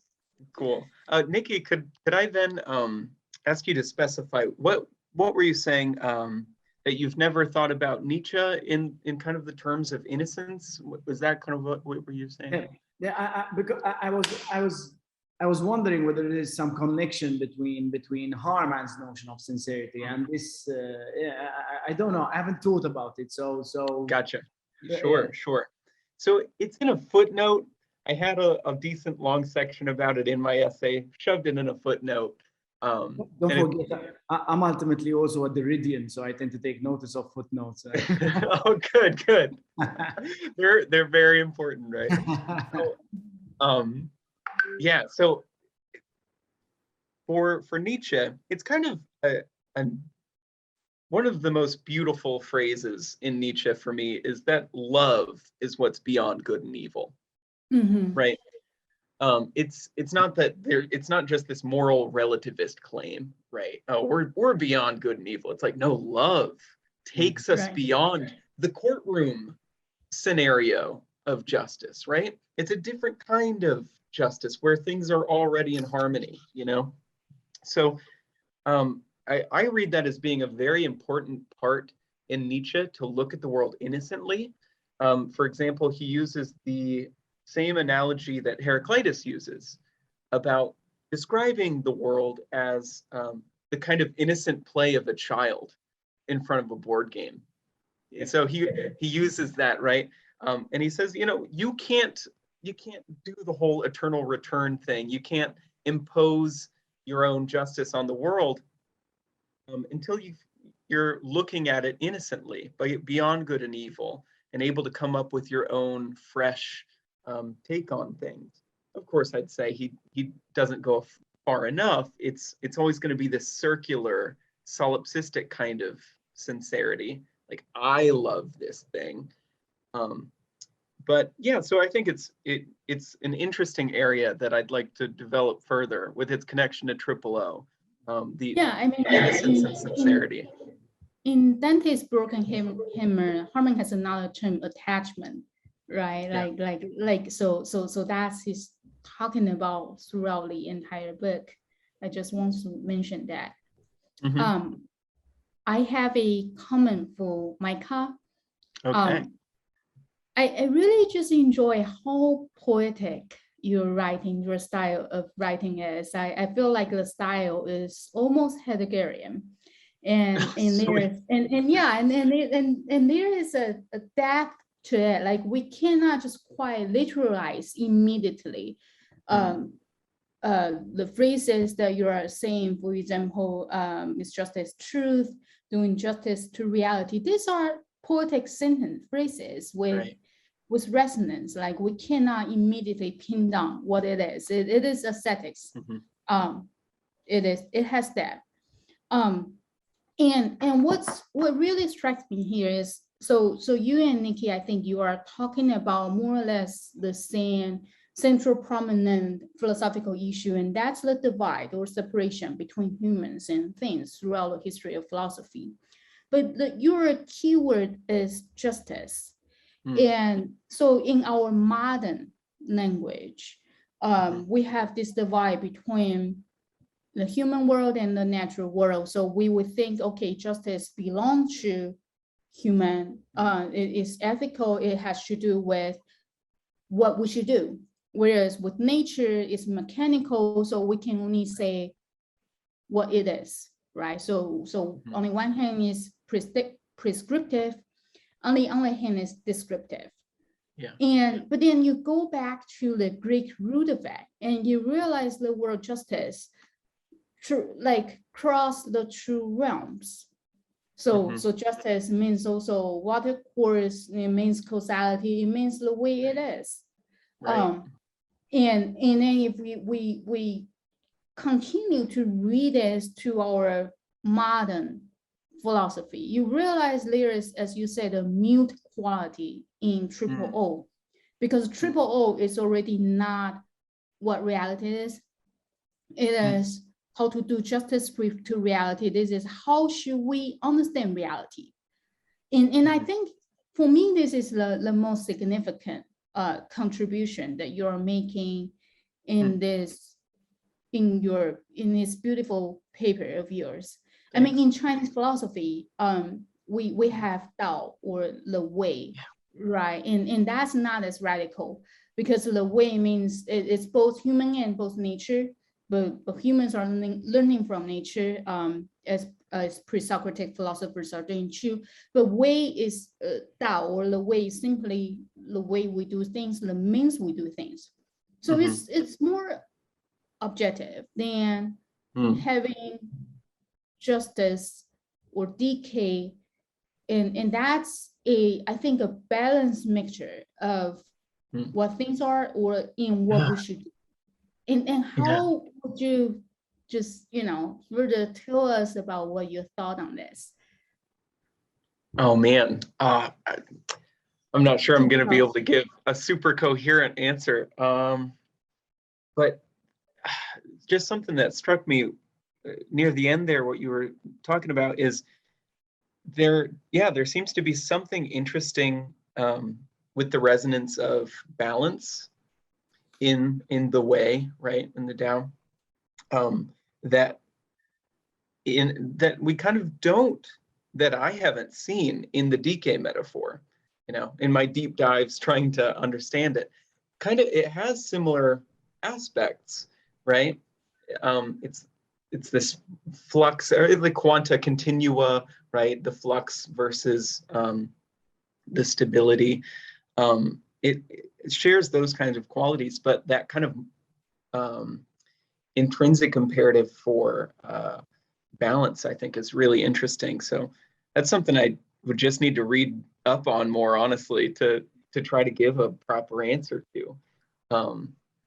But if I could throw that back at you, though, I think you had told me that the Chinese word for justice has something to do with 4 points, right? A square of some sort. Is that right? Yeah. Yeah. I didn't say E is probably from a like ox, but Zhen is probably full square. Okay. Interesting.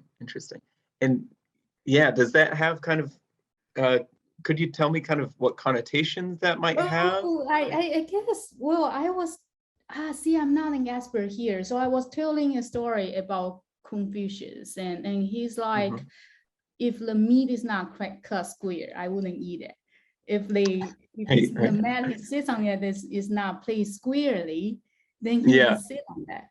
So there is so this is called a conceptual metaphor according to Lakoff and Johnson, right? So in Chinese, how we should in Chinese language, the word square or zhen in our our words for politics is a like it's pronounced the same. It's also zhen. So we have, when we think about zhen, like you should be proper and upright, like you should behave in a way that's not skewed, like you should not be twisted, like you should be square. And we always think about a geometrical shape. It's beautiful. Okay. Yeah, that's great. That's beautiful. I love that. Nice. Shoot, could I ask Tsai-yi, could I ask you a question, or maybe just make a comment? I think we have more questions for you, but Niki has auto taxonomy, which is also about the separation of different realms, human. Yeah. Sure. Yeah. Keep that train of thought going, right?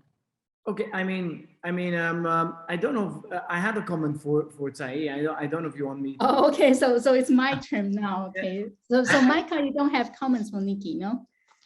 Oh, I do. But so I thought we were just going more free we can flow. finish that part first, because that might be more relevant.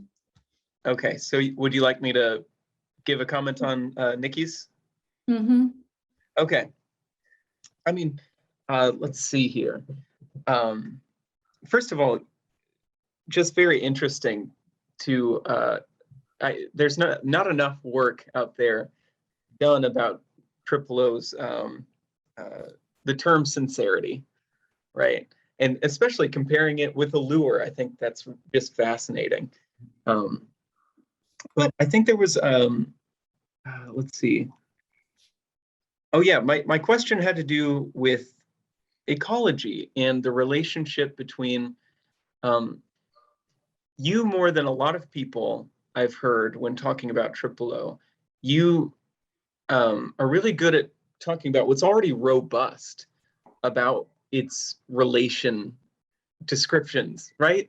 And I just love that. I think that's great. I don't think Harman necessarily gives himself enough credit, when he says things, I can't describe relation, I think it's more, it has a lot to do with, I'm sorry for interrupting. No, please. but I think it has a lot to do with the history of triple O, because you see, when Tool Being was written, there was this overemphasis on withdrawal, and in a polemic that he had with Whitehead in that book, he describes objects as vacuum sealed. Right. A vacuum sealed actuality, and this, of course, led people to think, okay, so he's talking about these kind of utterly impenetrable things, and that led to all sorts of critiques of triple O, which focused too much on this notion of withdrawal and not too much on his notion of relation, which comes up, of course, in works like Guerrilla Metaphysics. But then, of course, in his other works, like for example, the Quadruple Object, he needed to kind of, in some sense, that is a book where triple O is distributed to a wider audience. So of course he doesn't have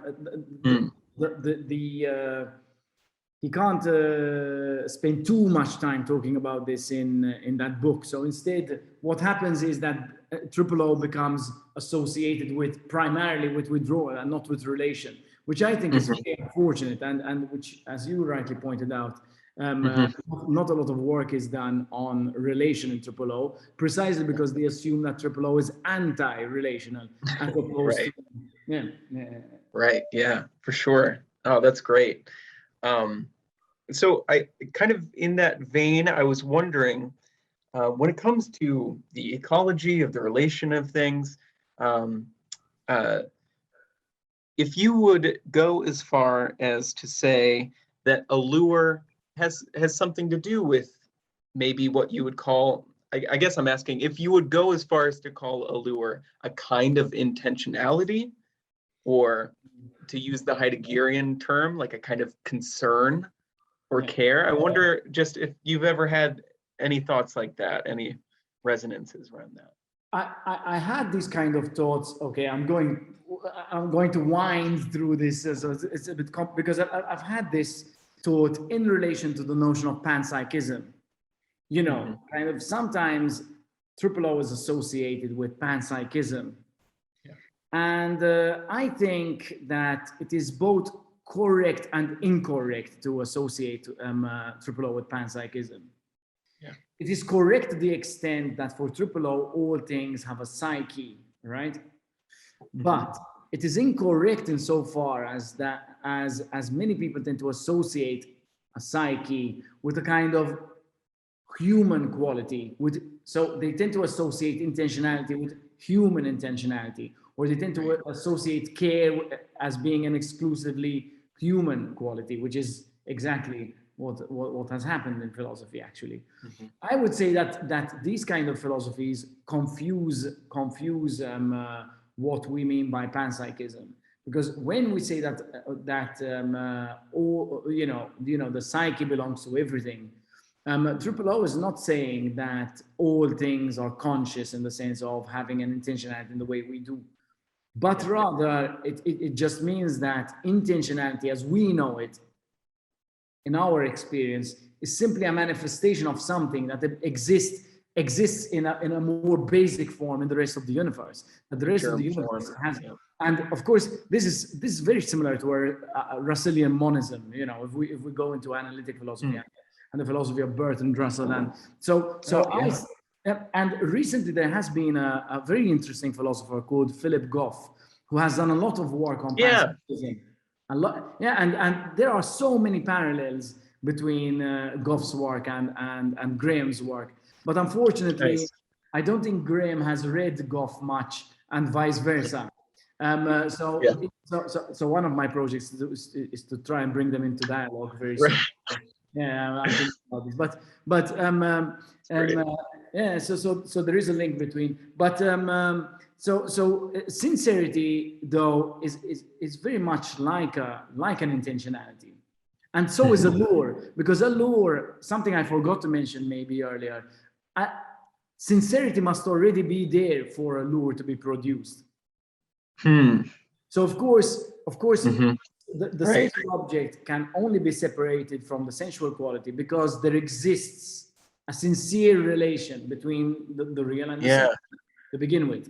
So I would say that yes, there is an intentionality of sorts in both sincerity and the lure, I would say, except that, of course, the difference between sincerity and the lure, simply put, is this: that in sincerity, the qualities, the sensual qualities, flow from the real object to the realm of the sensual. Whereas in allure, the sensual qualities flow from the side of the sensual to the real. I think there's the main difference between the two. But yes, Nice. to answer your question in short, yes, there is a sincerity.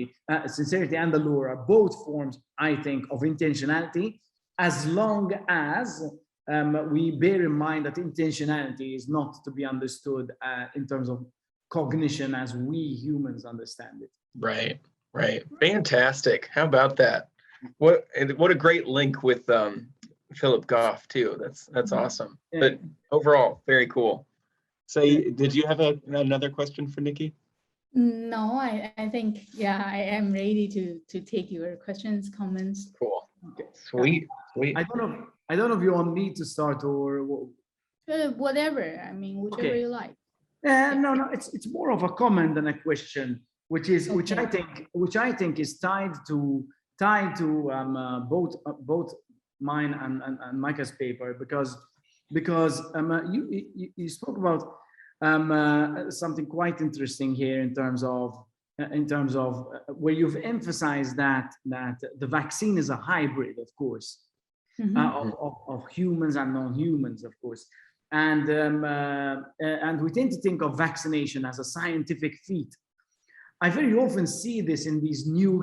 It's quite interesting. Anyway, this is a side note, but I see this quite often in these new forms of atheistic humanism, where they tend to say that science, it's science versus religion or whatever, and of course there, it's more complex than that. When someone starts to talk about this, I already know I'm in for a debate because it's just too simplistic, and I thought that was very interesting. People forget that science itself is not some kind of, it seems like the word science replaced the word God, in secular. It's quite interesting there, because Right. it refuses the concept of God, but then they say science says. It's sort of like when in the Judeo-Christian culture we say God said let there be light. It could easily be replaced nowadays with science said let there be the vaccine.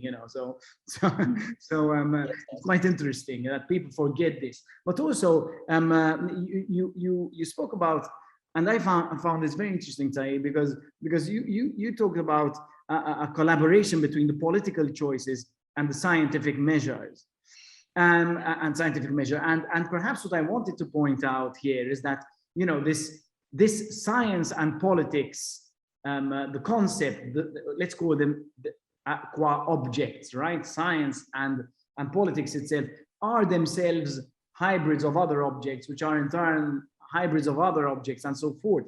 Or actors in Latour's preferred term. Yeah, and I just wanted to kind of highlight this, and I don't know, maybe you wanted to expand on this, that this dialogue is in a sense a dialogue of Right. Do you want an immediate response? Yeah, sure. I mean, I mean, of course, I think Latour would prefer terminologies like actions, like collective. I think, and when I'm writing, I'm like, do I need to always say science and politics as if they are so divided? Can I just like replace them with other terminologies such as research, which maybe combine, like we research into what we should do in the future, and that has to do with a combination of the means that we do things, and like politics is a kind of technology, right? Like to be able to convey the information and to carry through. I mean, that's technology already. But then it seemed like when if I'm like writing a longer book, then I can change my terminology throughout the course of the book. But then like, since I'm like carrying out the oral presentation, there are limitations. Just because I need my audience, like truly the final part of my paper, I finally get like two things combined. But eventually they are on initial separation at all. I mean, so the terminology at one point has to be totally revised into a more neutral terminology. And Latour has developed a lot of them, like actors, for example, right? I should perhaps emphasize that this was not a critique. I understand that there are. Sure. But I mean, it's also important to elaborate on this so the audience know. I mean, I'm writing like I presume there's a divide, but whereas there really isn't. So about it as a black box, basically, what Latour calls the black box. You know, I mean. Yeah. And in the black box, it's a mixture of different forces. The government says, hey, like invent vaccines, and so vaccines come out and they are not just scientific feat. And to tie back to your first comment about vaccine is hybridization. Well, I should mention that in China, because right now we have very few cases, so we have the kind of luxury to actually talk about the study of how effective the vaccinations are.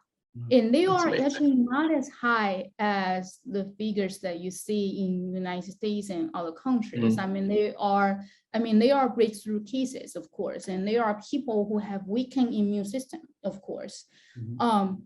So I just feel like and we don't need to oxidize people who don't get vaccinated. We have political means to get them vaccinated, but we don't talk about them as if they are ascientific.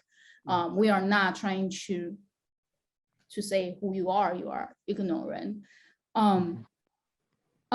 But then one thing I think we should have done globally is that we should soon have data about how vaccine works to people with weakened or compromised immune system. And I really see data of this. And first of all, before we're talking about effectiveness, first of all, talking about safety, right? Like right now we have like a huge lump of 6,000 people died after vaccination. We don't know. And then when we want to say why so many people died after vaccination, like they already have underlying issues. And you don't hear so much of this in the United States, but you hear a lot of this in Taiwan, which I think is outrageous when we have for example, we have an active supporter of the government, and he's a famous writer. And he was so excited when our new vaccines come out, and he's like, he get vaccinated the first day. The second day he died. And we are like, when? And then the government was trying to say, well, there are a couple of people who died after the first day of our new vaccinations rolling out. And the governments were like, well, see, this person is on drug, that person has high blood pressure. And I was like, why the heck you have a person with high blood pressure to get vaccinated to begin with? So my point is rather we should discover, first of all, how safe it is for these people with underlying condition to get vaccinated. And this would have to do with our understanding that vaccines one part, the other part is the human body, but we don't have enough care for this. I would say right now it's almost invisible half. So that's what stirs the writing of this paper. Nice, very interesting. In tandem with what Niki said earlier about science kind of being God. That line about the deathbed conversion to science. Oh man, that's just a good line. Yeah, I've already told you this before, but what I love here is just the practicality and concreteness that we don't see very much in philosophy. I mean, even in Latour, I feel like he doesn't get into the specifics and statistics as much as you do. So yeah, I think that's really interesting. We need more work on political realism, in this triple O framework. I loved earlier when Harman talked about his desire for a new kind of authority, room for more authority in our conversations, and yeah, that just goes perfectly with your paper. So that's just a bunch of comments in a pile, but what I felt was the overall theme of what you were talking about was to do with purification. We're trying to have a pure certain science and a pure health or a pure we're just trying to purify all these things, whereas the world is made of hybrids, right? And I love actually how Timothy Morton talks about this, that we need to learn to live with ambiguity. It's not so clean, it's not so pure. We have to think more about coexistence and just decency with each other than purity. So even the compassion for the so-called irrational mob, the compassion to just deal with them on a more mature basis, I think is just good work. Again, just a bunch of comments there, but I guess I wonder if you could expound on this idea of purification in politics. Okay. I don't know if that's too vague. I could try to make it clear. But. Yeah, of course, purification has us to do with a separation between science, which Niki says is the modern God of the day, and the politics. And the problem is once you have realism standing by the side of the science, then the outside politics would almost sounds illusory. So I really like your term, political realism. You gave me that the other day, and I was like, that's brilliant, because political realism, if I understand it right, you have to do with politics do real things. Politics is what we use to. Latour actually used the word politics could cover both sides. Okay, so politics. Trump says we want to have speedy rolling out vaccination. Here said it's like called swap speed or whatever, right? He has a term for it, and so politics is what says, okay, rolling out vaccines, have it under EUA and have everyone vaccinated. So we have to understand this unifying force. We might call it research, we might call it politics, but that might be the force that we have to face the pandemic. In the past, we had our scientific power technology to build Wi-Fi network, to have GPS. Right now, we have to include humans and unify human and things. And I want to respond to each of your points here. I mean, and I think we have time, and I can be quick. One of them is about just how relevant it is to today's, to exactly what's happening today. And that's actually a pretty dangerous move, because first of all, if I don't publish it quick enough, then everything I'm writing here is dated. Sure. I think in Americans, in United States, like every day I read my American friends saying, well, you stupid, you don't get vaccinated. I mean, I feel like, and I have a friend of mine, an American, proofread this paper, and then I asked him how you think about it, and then he didn't give me any response. And I feel like, well, back in, like, he might be like, what's Tsai-yi writing about? She's in China right now, and she's like thinking differently, right? So there's danger. And so Latour is talking about issues such as how the nuclear bomb is being created. But he doesn't talk about like it's significant historically, but but there is a certain danger. I mean, I feel like I'm putting myself out there to commenting on these political issues, and they are controversial. And I'm not sure if I'm going to get this public. Not in China, of course. I'm not sure if I can do it in United States, right? So and that has to do. I'm not talking about this because I'm selfish, but more of thinking about how far we can go as scholars.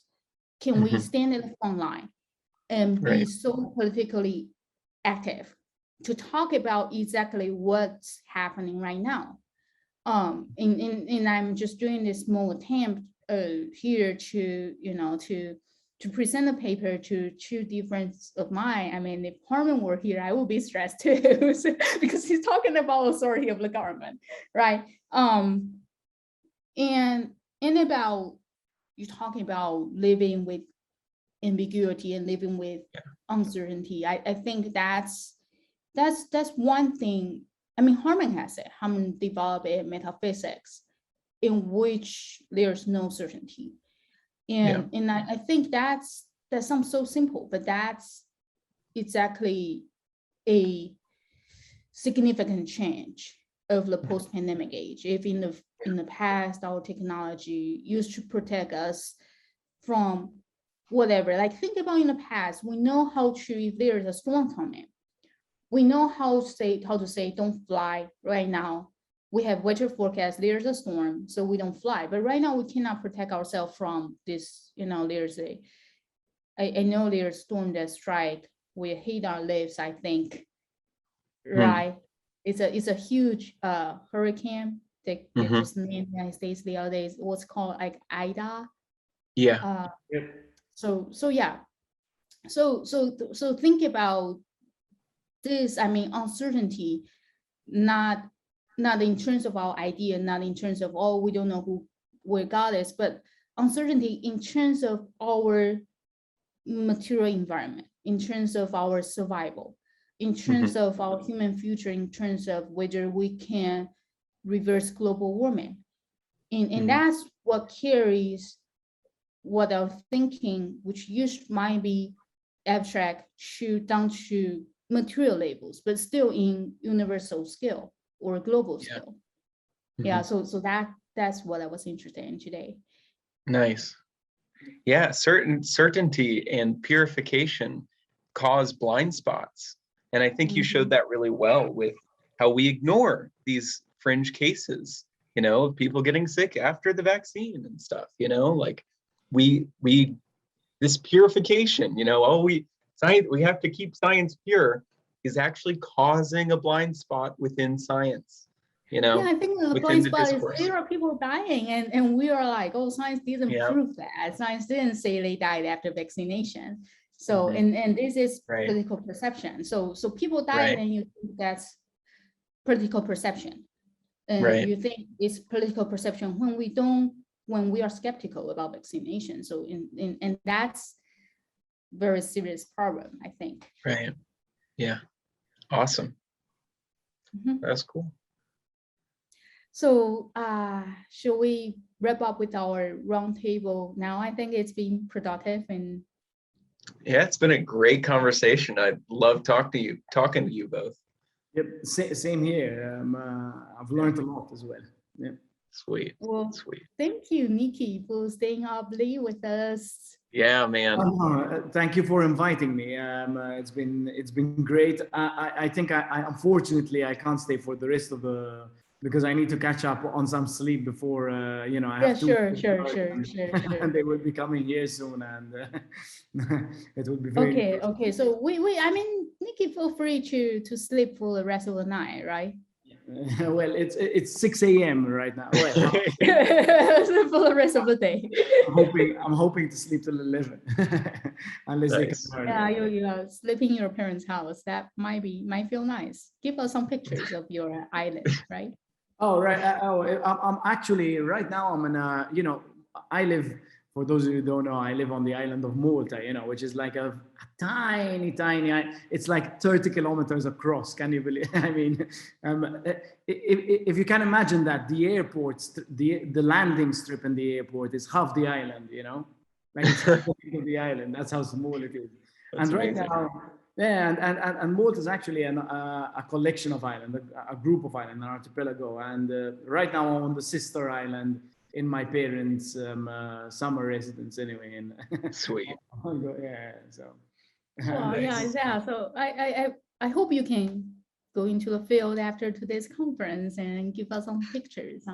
Oh yes, sure. I mean, I will definitely do so. Yes, I should be going. I'm cross country biking later on if I get some sleep. So Yeah. Sleep time, of course. All right. Thank you, Micah, too. Then it's not too late for you. It's 12:20-ish. Yeah. midnight. Yeah. Okay, Yeah. but yeah, but we can wrap up for today. Cool. And we will keep communicating anyway, right? Sweet. Absolutely. Yeah, we'll have to do this again. It was great to meet you, Niki. Yeah, same here. I hope to meet you both in person sometimes. Yeah. After the call, I mean, I'm going to fly there soon straight. Excellent. Cool. Great. Sounds good. All righty. All right. Ciao. See you later. Ciao. Get some good See you sleep. later. Bye. Bye.